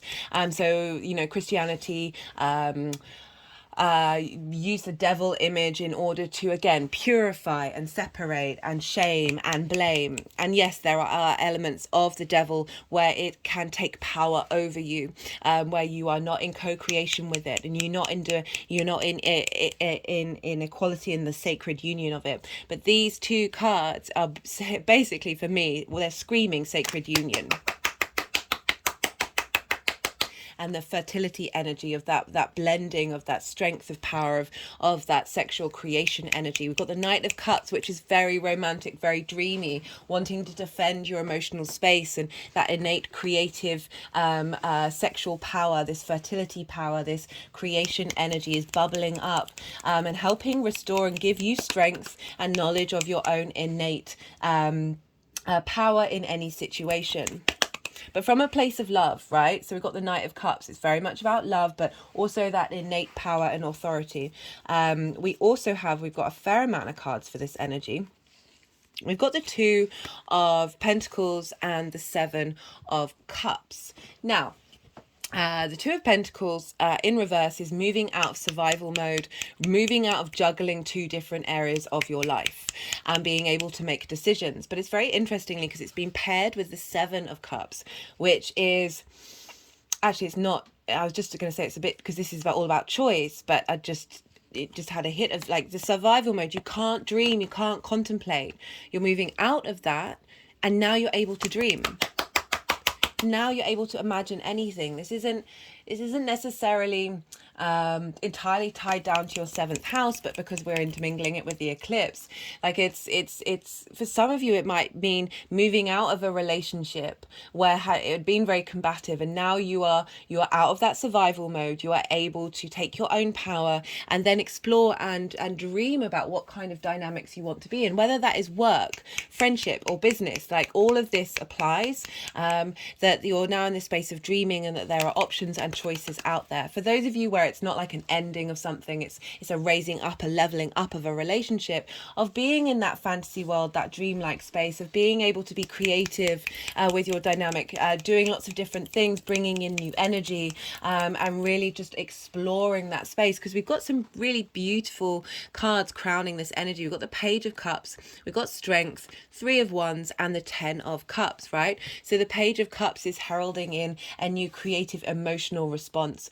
a new opportunity coming in to renew, to feel revitalized. The page is a very useful energy, feeling fresh again. We've got the Strength card with the Dominion card and the sort of happily ever after card. So the Three of Wands is about standing your ground and knowing you have a higher perspective, knowing you are safe in what you're making and what you're saying. You're really sure-footed. It's not the Five of Wands. This is, I know where I'm going, and I know where I want to be headed, right? It's no like potentially allowing other people to dominate in a situation. There's strength here, there's real power here, and we've got the Strength card, which again is bringing things into balance, bringing in our instinctive emotional responses, what would be called our animalistic side. But you know, I feel like often that's like doing a disservice to the animal kingdom, but there are times when, you know, you watch animal programs and you're like, oh, where's the if you just did that, then you'd be fine. But sorry, I'm digressing. We've got this with your cognitive higher mind and through love and kindness, things have come into balance. So that's why, like, for some of you there might be that message of moving on, of finding a new decision, but it's about moving through whatever's going on here, whether it's a leveling up or a leaving a situation, business, work, friendship. Remember, this is a culmination. This is a full moon. This is an eclipse. It can new beginnings, new endings. That the Strength card is saying through this balance, through love and kindness, you can move through anything. The Strength card in the Aleister Crowley deck was also called the Lust card, the lust for life. This, once we are in balance, we are in harmony, and therefore we can explore this 3D realm from a space of wonder and pleasure and hard work, all of the things combined that make up this fantastic human experience that we're in, even if it is sometimes utterly mad and completely crazy. But I digress. This is the crowning energy. This is the Ten of Cups. This is incredibly powerful, happily ever after energy, feeling content and with your life in every area of your life. So big fertile energy coming in for you, Taurus. It's not surprising this cross quarter festival happens during Taurus season. You are connected to this energy. This is part of you. This is very Venusian, very Empress energy of abundance, of fertility, of appreciating the 3D world, appreciating that union, that sense of desire and harmony and creation energy. So I'm really not surprised you're getting such a powerhouse of cards come through. Now, I've never had this before. So this is the eclipse energy, and I just want to sort of show you that's the eclipse energy, and then this is how this is integrating. So this is a really interesting dynamic here, right? Lovers, Two Kings, Empress, Seven of Wands, Ace, Knight, Two Queens, Emperor. What's going on here, guys? So whatever is going on, there is strength, there is power. there is command, there is authority, there is knowing yourself, there is wisdom, there is joy. Whatever's going on, whether it's a new situation or leveling up of a current situation. This card is unsteadiness and not realizing your own worth, right?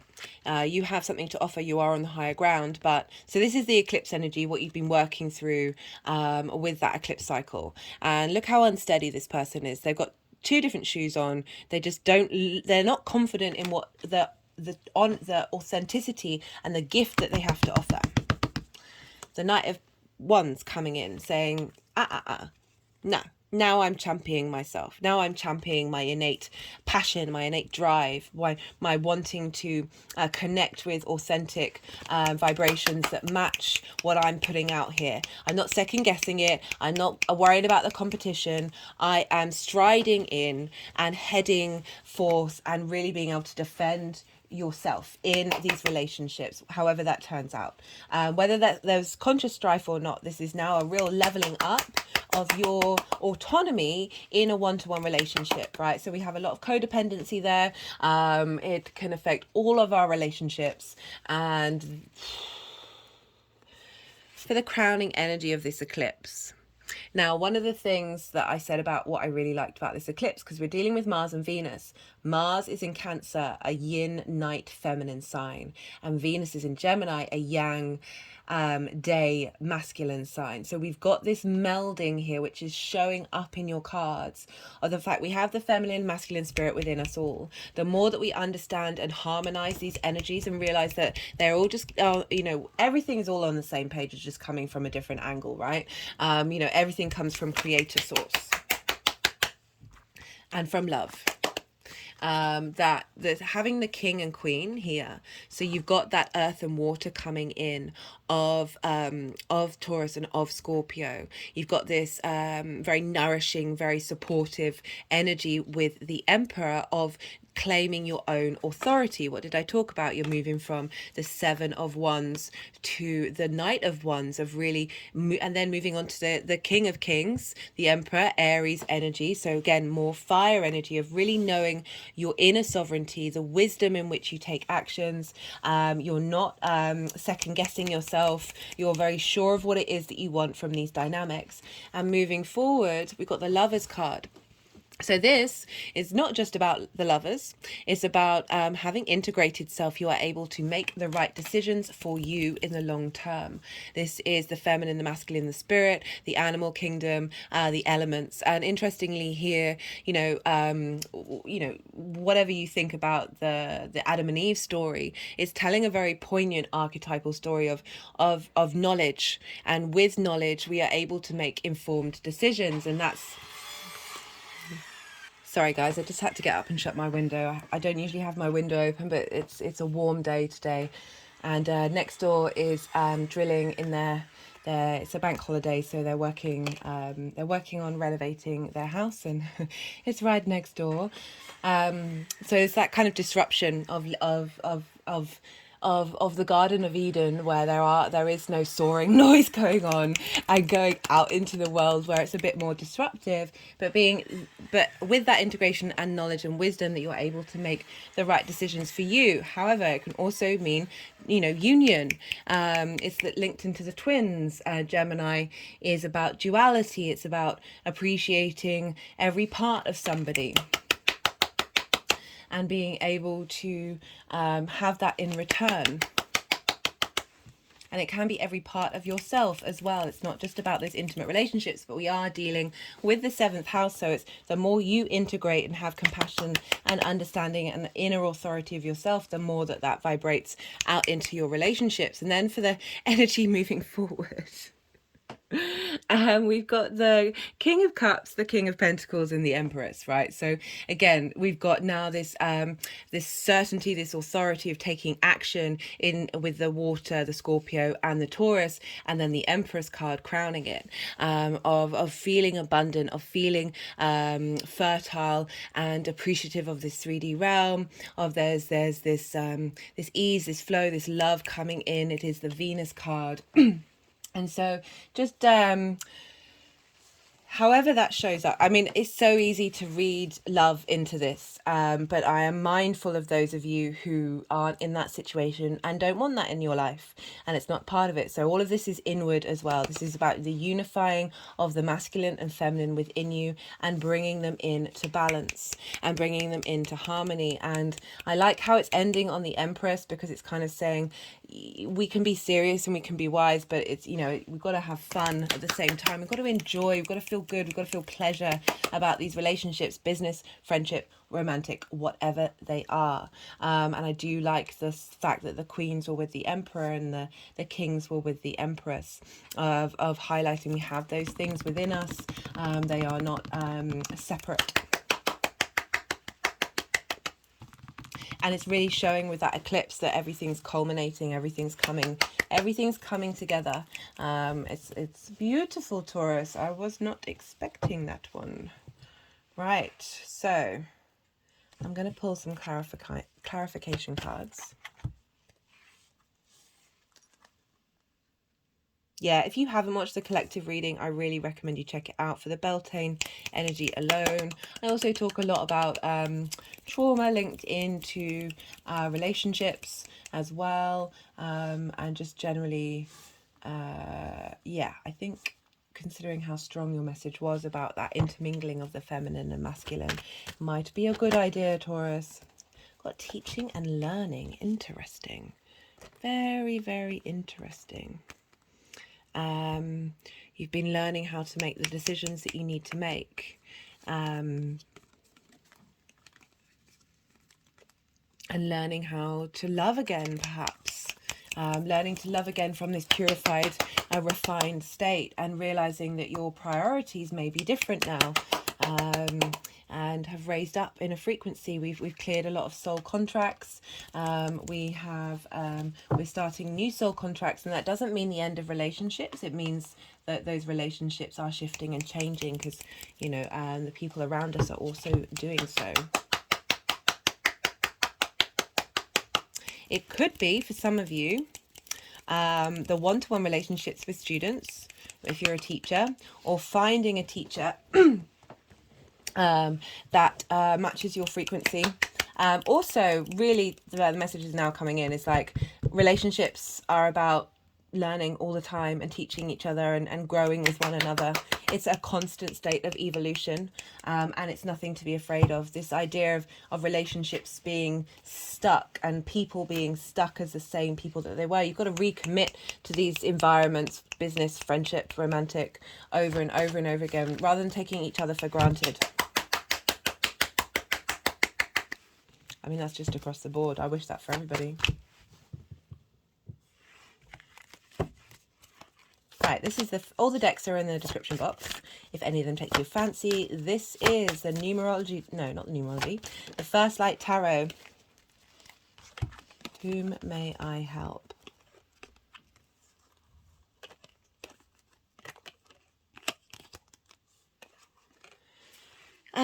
Just wondering, for some of you in terms of clients and business relationships, that there are perhaps you're forming of a partnership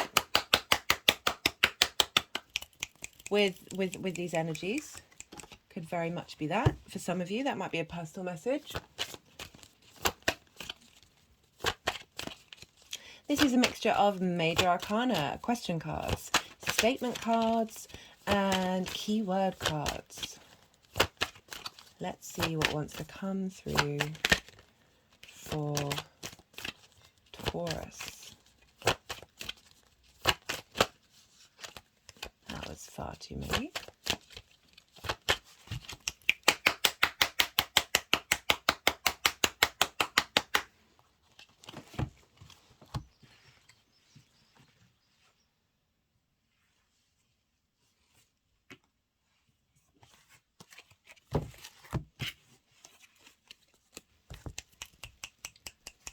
Sorry guys, the energies have been essentially, when I started recording all of this, it was Mars's hour, the moon's day, and the moon is very much connected to Uranus and Mars at the moment in the skies.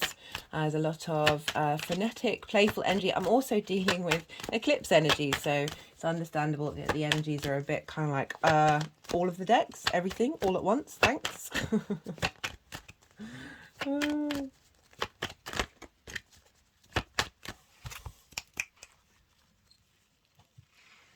Okay, got this piece of azurite.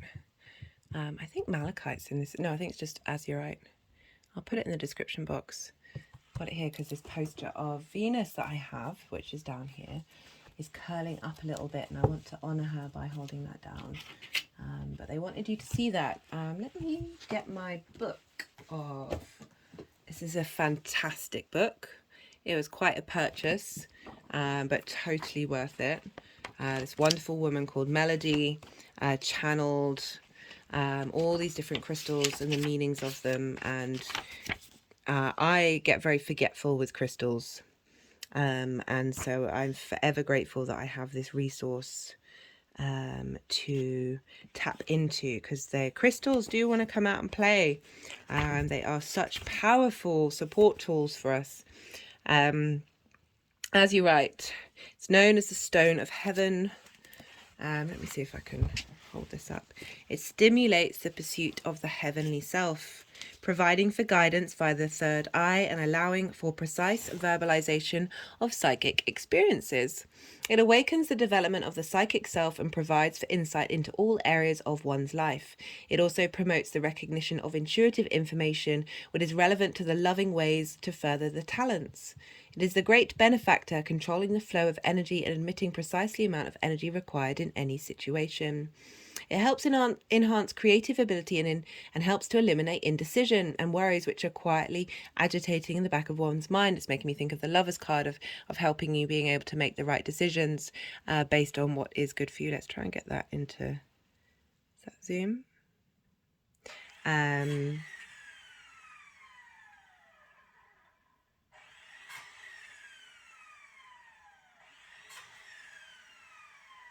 So I'm just scanning through it.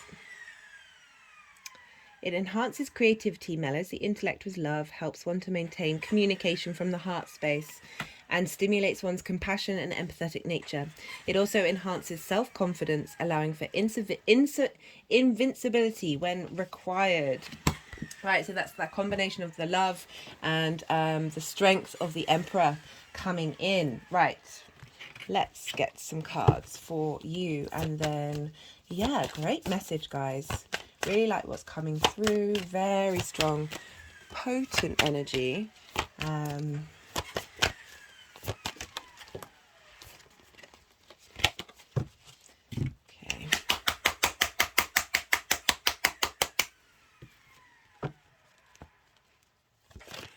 Yeah, these decks are being very funny, guys. Can't lie.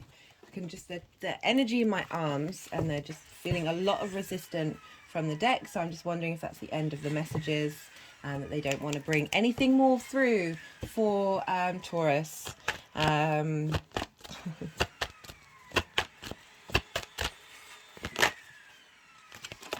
Rebirth, transformation, renewal, a growth, a change, a shift, a rediscovery of self. I'm going to leave it at that, Taurus. Thank you so much for spending your time with me and sharing your energy. It means a lot to me. It really does. If any of this resonated, you know what to do. Hit that like button, leave an emoji or a comment if you feel so inclined. I would love to hear from you on a personal note, but other than that, be good to yourself, Taurus. Be good to those around you, and then may they be good to you. And most importantly, be well out there until we meet again. Aries rising. How you doing, Aries? For those of you tapping into the Aries energy and it's not your rising sign, look to where Aries falls in your chart, the themes, and look to the house it's in, the themes of that house, and apply those themes to the messages that are coming through. Take what resonates, leave what doesn't. Some of the messages are personal to a certain group of people. If it doesn't resonate with you, you'll know, your intuition will hit up on it, and it doesn't invalidate the rest of the reading that you may connect to. But for Aries rising, rising, hello. You have this lunation happening in your 8th house. Scorpio energy is in conjunct Aries energy. And this is when they don't traditionally have things in common, which means there isn't a direct line of communication. Aries is cardinal fire, yang, day energy. And Scorpio is fixed water, yin, night energy. And so we're dealing with two different dynamics. However, you are both ruled by Mars, guys. And this lunation is ruled by Mars. And so Mars's transits and what's going on is going to have an impact on you. And Mars is currently affecting the moon. So you and Scorpio do have things in common. You are ruled by Mars. You know, you've got that similar energy. But with an inconjunct, it's so, the way I look at it is, if you're having a conversation with somebody for the first time and you don't have anything in common, it might feel a bit uncomfortable, might difficult, might be some crossed wires there. But, you know, it's my understanding of these energies and everything at play is that underneath it all is that creator energy. We're all on the same page. Well, we're all in it together. And it's not trying to cause forever discomfort or forever resistance. It just might just be a bit more challenging to get there, but a challenge is great, isn't it? And once we do manage to get there and get those energies talking to each other and being on the same page, then we can raise that frequency and create magic, because from different perspectives we come up with new perspectives. You know, the phrase thinking out of the box, even though it does make me cringe saying it, is very much the inconjunct vibe. But for Aries rising, you have this in your 8th house. This is shared resources. So I'm just making a practice of it, of when they start clapping loudly or doing any energetic work that's really loud, to not talk over it. Do bear with me, Aries. The energy has been very rampant today, bringing in that martial energy. Lots of knocking, lots of banging, lots of clap. I mean, there's always clapping, but there's just a lot of frenetic energy right around right now. Also dealing with eclipse energy. So, whoa. Right. 8th house. This is at the outside world resources. This is other people's resources. This is the give and take between you and the outside world. This is the dynamic in which your one-to-one relationships show up, in the framework in which they show up. So it's the give and take. It's the time, money, things, energy, ideas, passions, all of these things is give and take between you and the outside world, and what kind of relationship you have with it. It's also linked into big money as well as inheritance, cosmic or 3D. This is about taxes, loans, big chunks of money, and so also the house of transformation. And so there's a and so we're dealing with a full moon here. We've had eclipses in this area of your life since January 2023, when the nodes moved in there. So marking big new beginnings, big endings, culminations, potentially dramatic energy happening, shifting where you're headed and what you're doing, what's going on with you in order to reroute you. Can feel very uncomfortable, especially with an inconjunct. It could have felt a bit more disruptive. But again, as I said, you're both ruled by Mars, so that there is some common ground here. There might have just been situations and dynamics come up that might have felt uncomfortable and difficult to deal with. This also could be benefits and boons come in. It's not all doom and gloom, but just letting you know that that's kind of the sort of eclipses can bring that in. It's very intense energy. Speaking of the eclipse itself, I forgot to mention this. So because we're dealing with eclipse energy, this is very potent energy. It's essentially a vortex, a portal, right? And so unless you're very comfortable, unless your intuition tells you it's a good idea to do any sort of manifestation work, any creative work at this time, it's kind of recommended to sort of wait for the moon to leave the sign of Scorpio, and then maybe do some work around your intentions of that culmination. And you've had so yeah, it's totally up to you, but this is what's recommended. As I said, it's all very personal. And so you've had the South Node there. So the South Node has been refining and purifying. It's the thing that we're comfortable with. It's the energy that's very familiar. And so when we have familiar energy, we're able to sort of like be the editor. We can see the smaller details. This is a time of refinement, of purification, of really sort of contemplating and going over things, working out what isn't working, letting go, purging of what isn't. It's this time of unraveling energy. It's what we could, those sort of subtle energies that we can see, that might be more difficult to understand and to work with if we're striving for something that is unfamiliar. It's that real purification and that refinement that we're doing with that South Node of your relationship with the outside world. Really getting that into balance but sometimes we give too much, sometimes we take too much, and that can be based off of trauma responses. Everything's basically based off of trauma responses and limiting beliefs, right? Not everything, but a lot of what we're doing here is trying to unpack that. And often the give and take, the dynamic between you and the outside world, mirrors that dynamic of maybe striving and wanting something, and needing it and feeling hard done by. Like the Five of Pentacles is very much that 8th house potentiality of not getting what you need and not feeling supported. And the more that we go inward and understand our own power, the more that then that reverberates out in the outside world. So you've been refining this dynamic, and really purifying and understanding, getting to the root of that dynamic, the root of how you respond to it. And that could be through dramatic things happening, loss happening, transformation happening, and also through that transformation, bringing in big new boons as well. I don't mean to be all doom and gloom. I'm just very aware of what that dynamic could feel like for certain people. Like there's lots of different energy frequencies, and if any of these things turn up, it's about asking you to look within and see what it is that you need, and how you want to work with it.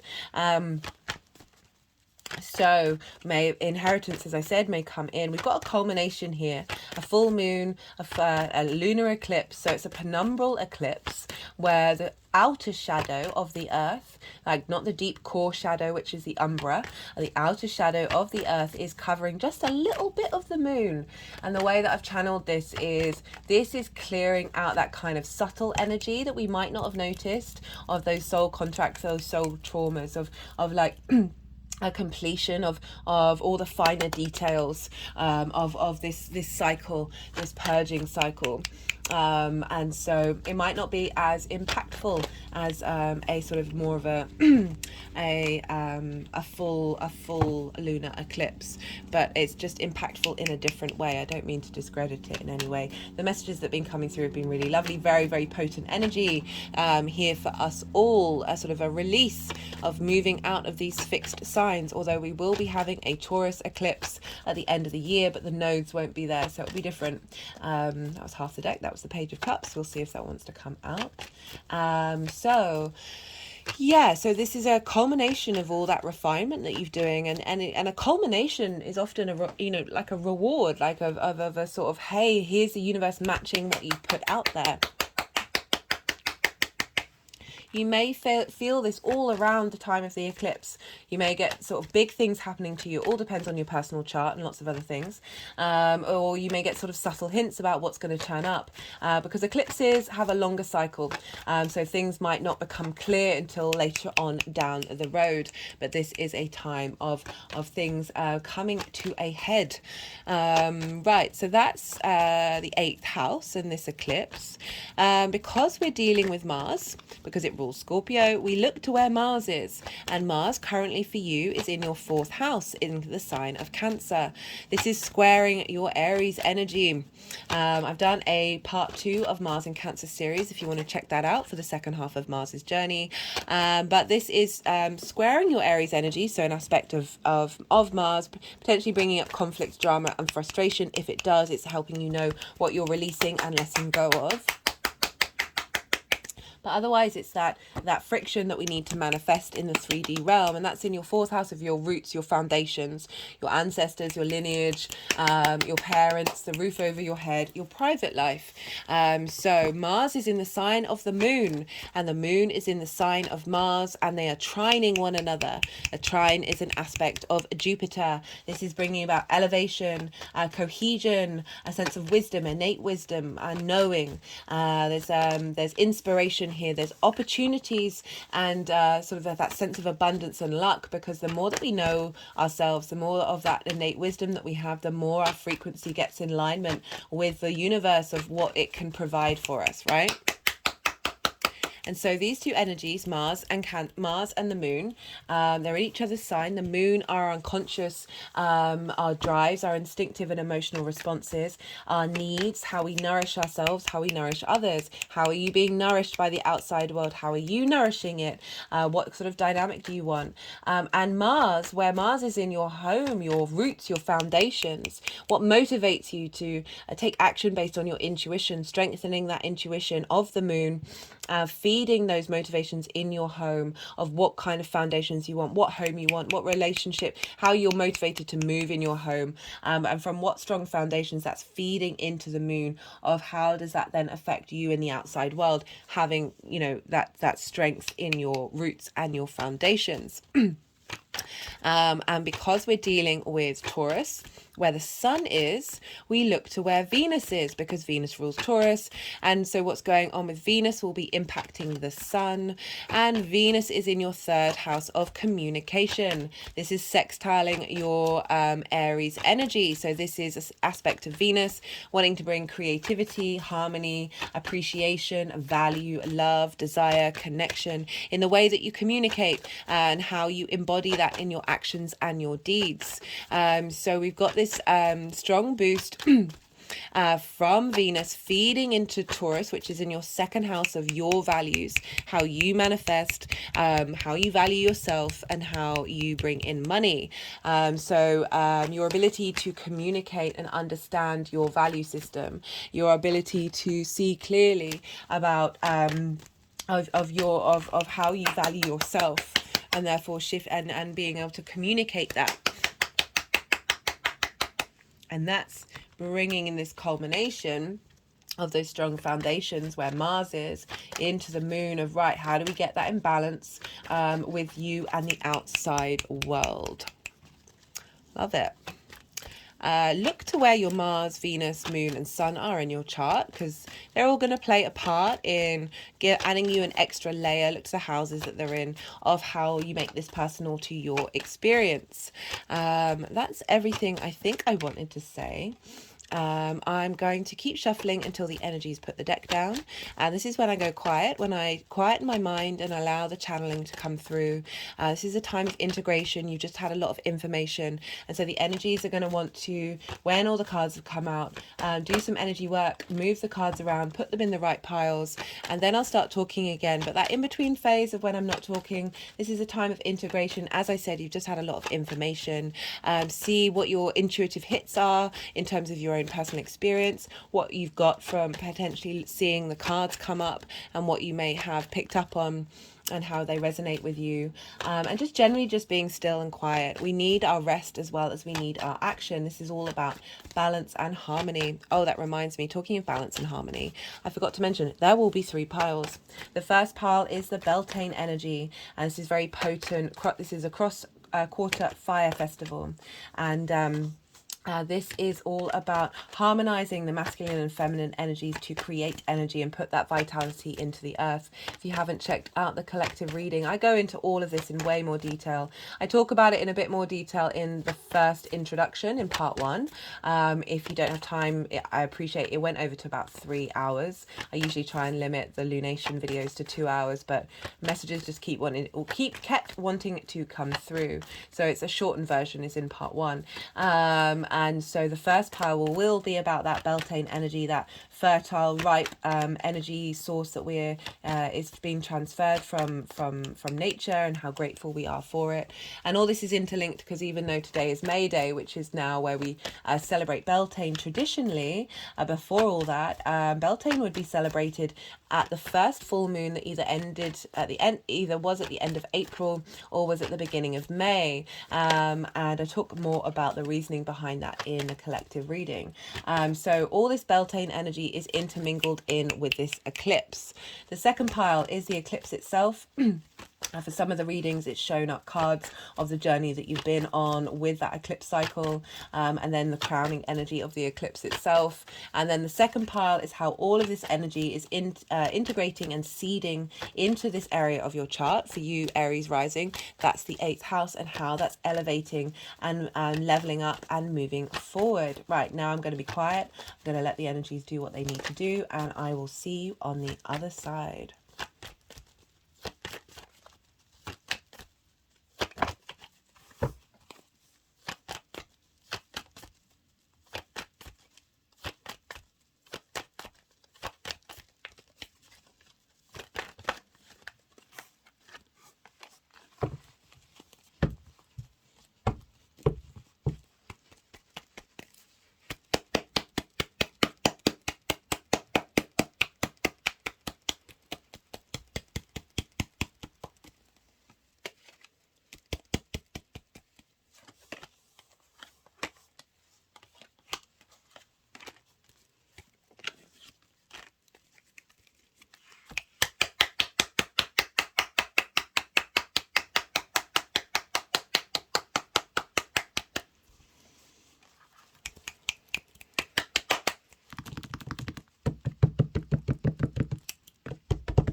Right, let's see if they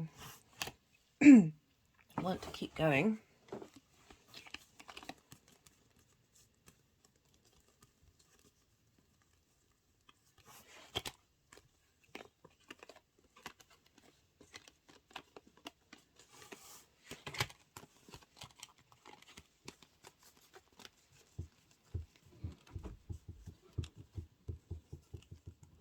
I do apologize, guys. I think I said at the beginning of the video, the energies have been pretty interesting. I did, didn't I? Just checking so you're aware that I'm trying to channel and let these energies do exactly what they need to do, and sometimes they're quite frenetic and needing to do certain things in certain ways.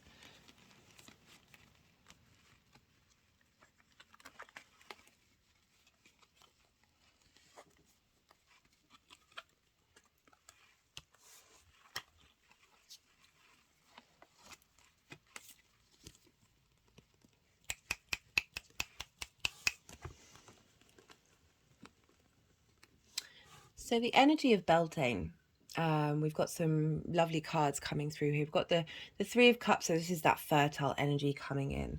That sense of celebration, communion with people who appreciate you, that sense of fertility, that abundance. We've got the Page of Pentacles, which is about heralding in a new way of looking at the 3D world, right? So feeling that love of life. Feeling that love of life come in and being in this state of with this fertile action of being able to realize you've got actually a lot more resources than you thought you did, or it's just adding to that acknowledgement and the power of your own inner magician, and how you have all, you know, this. So it's interesting this is coming up because we're dealing with the 8th house, which I've talked about, like rather than seeking things outwardly, the magician knows it has all the elements within it. It's able to create magic with that power. And so this Beltane energy coming through is sort of saying, got this, you're gonna, you're gonna get a boost of this and an acknowledgement of this, of your innate creativity during this time. We've got a lot of cards coming up for the eclipse itself. You know, got a lot of difficult cards that sort of acknowledging this long cycle that we've been on since January 2022. Which has been difficult for all of us. We've got the 9 of Wands, the 5 of Wands, the 2 of Swords, 7 of Pentacles, 8 of Cups, Tower card, right? So this is the 7 of Pentacles is like, this feels like hard work and it doesn't feel like I'm getting anywhere. And you've got and this is wanting to crown this energy of you feeling battered and bruised and worn down, that everything seems to be a fight, that there's, regardless of whether this shows up in the dynamic between you and the outside world and or not, it's highlight, you know, you've been purging through, you've been clearing out this energy of really trying to step away from this, disengage, but it's been hard work because you've been refining this dynamic, you've been working out what works for you. The 5 of Wands is very much this chaotic energy. We're dealing with eclipse energy of not necessarily seeing things clearly, right? You know, the 2 of Swords doesn't see things. She's blindfolded. And there's opposing forces. There's this eclipse energy coming in, creating potentially conflicting spaces, and feeling like you're not seen and you're just on defense mode. That these eclipses have been helping you perhaps contemplate this inwardly, right? It's very calm waters. She's very inward. When our eyes are closed, we get to sort of really contemplate of what these dynamics mean. Are we going to engage in them anymore? Like I always say when this turns up, is like, yes, these events may be happening, but how are you engaging in it? Do you have to take that fight? Do you have to be involved in that chaotic energy? Is it important in the long term? The 7 of Pentacles, as I said, can feel you've planted those seeds, you've been cultivating that work. You've been, because you can't avoid it with the South Node being there, but it's like, is anything coming to fruition, that frustration of whether it is or not? Because the reason why I say all this is because we've got the 8 of Cups, and this is about leaving habits that are comfortable, and by that I mean trauma responses that keep us safe. You know, you are ruled by Mars, so there is this chaotic dynamic, but I have to say these cards have come up a lot for this eclipse, particularly because we're dealing with Scorpio, which is about, you know, being defensive about something, and potentially exploring lots of different ideas and wanting to get to the truth, but not necessarily getting anywhere, regardless. Right. So this is about not only just leaving a comfortable situation that may seem comfortable. This is about those habits, those limiting beliefs, those trauma responses that form our behavior pattern, that is just our ego trying to, and our shadow trying to protect us by keeping us in this safe space. Whether it's comfortable or not, it's irrelevant. It's the fact that your makeup and the format you're programming, it feels comfortable to that. And this is about leaving that and going on a difficult journey and climbing a mountain in order to get a higher perspective of yourself. So that's why I'm kind of getting with this. It's like you're aware of this. You've been working through this. You've been clearing it out, and you've been making the effort. You've been putting in the effort. This takes effort. This takes effort. And we've got the Tower card. This is Mars's card. This is about structures having been pulled down, and these structures that don't serve us, that could have felt very dramatic. And these can be both outward and inwardly how we deal with these things. You know, it's all the inner game, guys. It's all about that. And well, the Wheel of Fortune is great. It's turning up and saying, hey, change of fate. Things are shifting. Things are on the up. Things are moving. And these are fixed sign representations of the fixed signs. And so it's really showing that everybody, like, we've been going through it. Fixed signs can struggle to change, struggle to move. But when they do shift, then it's consistent and long lasting. We've got for the crowning energy, funnily enough, we've got the moon. Hello, moon. Hello, eclipse coming in. Being able to see through delusions, illusions, but also really tap into your innate sensitivity, and that ability to work with your intuition about how you respond to things, and bringing in, this is celebration, this is commitment, this is reaping what you've sown. That hard work that you've put in, now is the end of the harvest, end of the cycle. And we've got the Queen of Cups, which I love for the dynamic between you and the outside world, because it's saying that the energy is shifting to a space of nourishment, that you are going to be supported, you are going to be nourished, and you are nourishing in return. But that really, okay, they're wanting me to move on. Like, lovely energy for the 8th house, crowning that, like, that support, that creative, intuitive, imaginative space, getting, just that's all I'm getting, is support from the outside world, that it nourishes you and nourishes what you need, you know, rather from this burnt out energy. You know, the Queen of Cups helping nourish that and helping restore your faith and help you move from a space of love rather from that combative space, even if it is a perfectly valid space and these things have been happening. We've got a page. We've got 2 2s and we've got the Emperor. So whenever we get duplicates of cards, you know, numbered cards, this is the universe saying things are coming into balance, letting you know that the numerology is there coming to help you out. We've got the Page of Swords.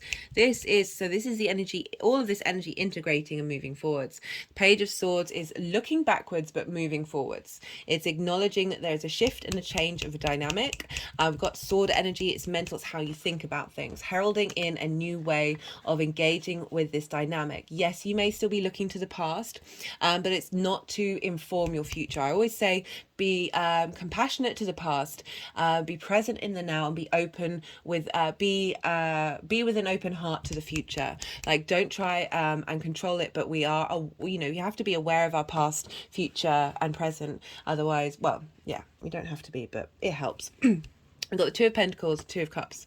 So Two of Pentacles in reverse is moving out of survival mode, and the Two of Cups is about union, support. Again, more support from a loving space. This new dynamic coming in, and we've got the Emperor.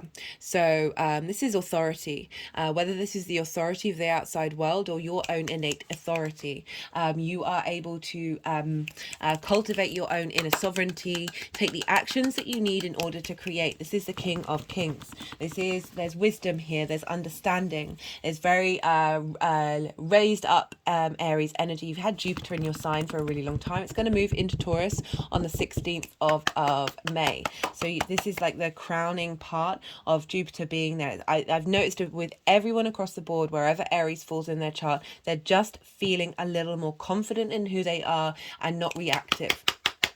And so this eclipse, again, in a Mars-ruled sign, we've got this authority, this internal authority of self, being able to be projected into the outside world, rather than feeling beaten up, rather than feeling like this conflict of not being able to make a decision, like you've got opposing forces. You've got the Emperor coming along saying, I'm not bothered.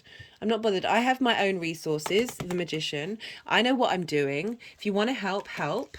But if you don't, you don't. But we've got that nourishing energy. We've got that support. The Emperor wants to support as well. But wants to help facilitate your own inner autonomy and independence. Love this, Aries. Right, I'm going to pull some clarification cards. These are either going to be new messages or nuanced parts of the messages that have already come through, as well as just straight up repeating the same messages when the universe says, I said what I said. Got relationship change. Right, so what did I say about this dynamic between you and the outside world? My head just went back. This of knowing you have the resources that you need, knowing you have the strength and inner autonomy that you have. But I love that we've got a lot of cups here, because there's balance, there's unity, there's harmony. It's not, there's a sense of strength, there's a sense of support, and it's coming from a place of love. So they just moved sort of to the right of me and to the left of me and then in the middle. And I've been very conscious of having three themed energies in my body: the feminine, the masculine, and the spirit. And this is what this is about, that and the Lover's card, because you have the masculine, the feminine, and you've got the spirit here. You've also got the animal kingdom, nature, and the cadulus. One day I will practice that. This is the symbol of Mercury. Mercury holds this wand, but it's also the symbol of doctors and pharmacies. It's about healing through love.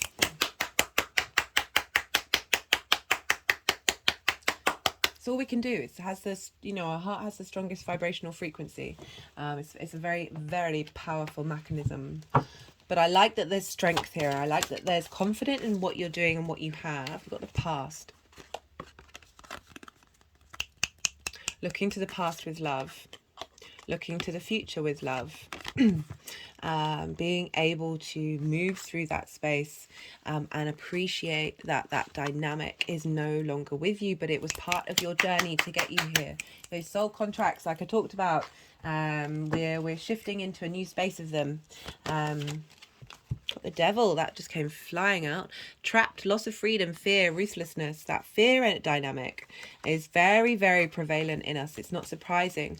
That sense of that chaos energy and not being in control as well, and not being able to be independent, Aries, not being able to embody your existence without feeling like you're constantly being questioned, and you're constantly having to fight for that. I really do like that we've got love here. That was sort of the crowning card for the collective reading. It's come up quite a few times. I do clear the decks each time. And it's just, yeah, love isn't all we need, but it's one of the most powerful forces in the universe. And this implies respect. This implies integration.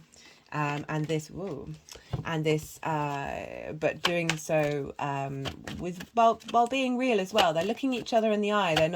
They're equal footing. They're not turning away from the reality of the situation and what they're both putting into it, right? So knowing your worth, knowing your strength. This has come up a lot. Environment. We're shifting our environment. There's a change, relationship change in your environment. That give and take with you in the outside world. It can also represent your one-to-one relationships as well, guys. Like the dynamic of how that comes up, that give and take. Right, final message. Final message.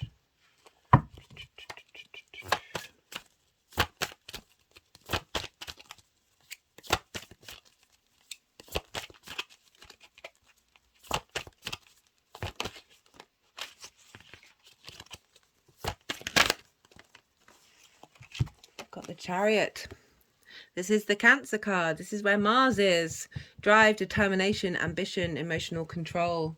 Yeah, so it's wanting to focus on the ambition, actually, of being in command of that and knowing where you're headed and what you're doing. Again, you moved out of survival mode. You're able to make a decision. You're able to go forward. So for some of you, whatever you've been after and wanting, that is starting to move forward with strength and drive. And Mars is there again, strengthening your intuition in your home, giving you a good, strong foundation of how you nourish yourself at home. Teaching and learning, but they've put that back in the deck, so that might be for some of you. You know, we are constantly teaching ourselves, we are constantly learning, we're constantly teaching others by the actions that we do and how we embody that. So walking with integrity, walking with mindfulness, having the strength to keep going, just keep trying. Like it's, we don't have to hold on to frustration and resentment. Love. Love is in the air. Everywhere I look around. Parenting.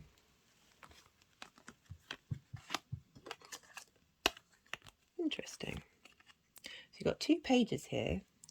So bringing in, maybe a lot of you got a lot of kids. Parenting.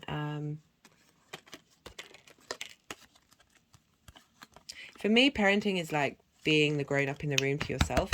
My hand's now tapping over my heart chakra.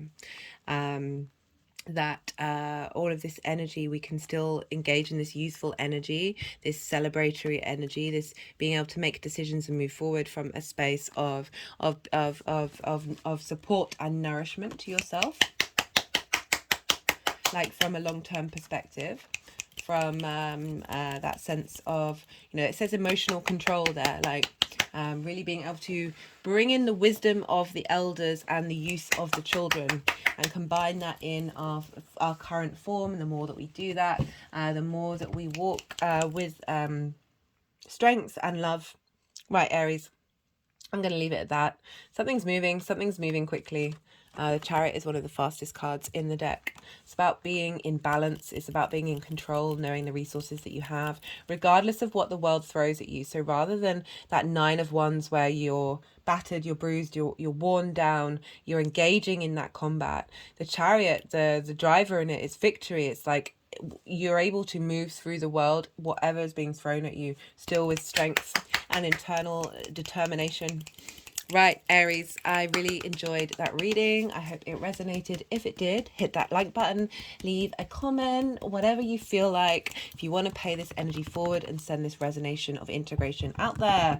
On a personal note, I would absolutely love to hear from you. I love knowing and figuring out what's going on in the astro weather with everybody. It just makes my brain very, very happy, and my heart as well. And right, so thank you for sharing your time and energy, Aries. Be good to yourself. Be good to those around you, and most importantly, be well out there until we meet again.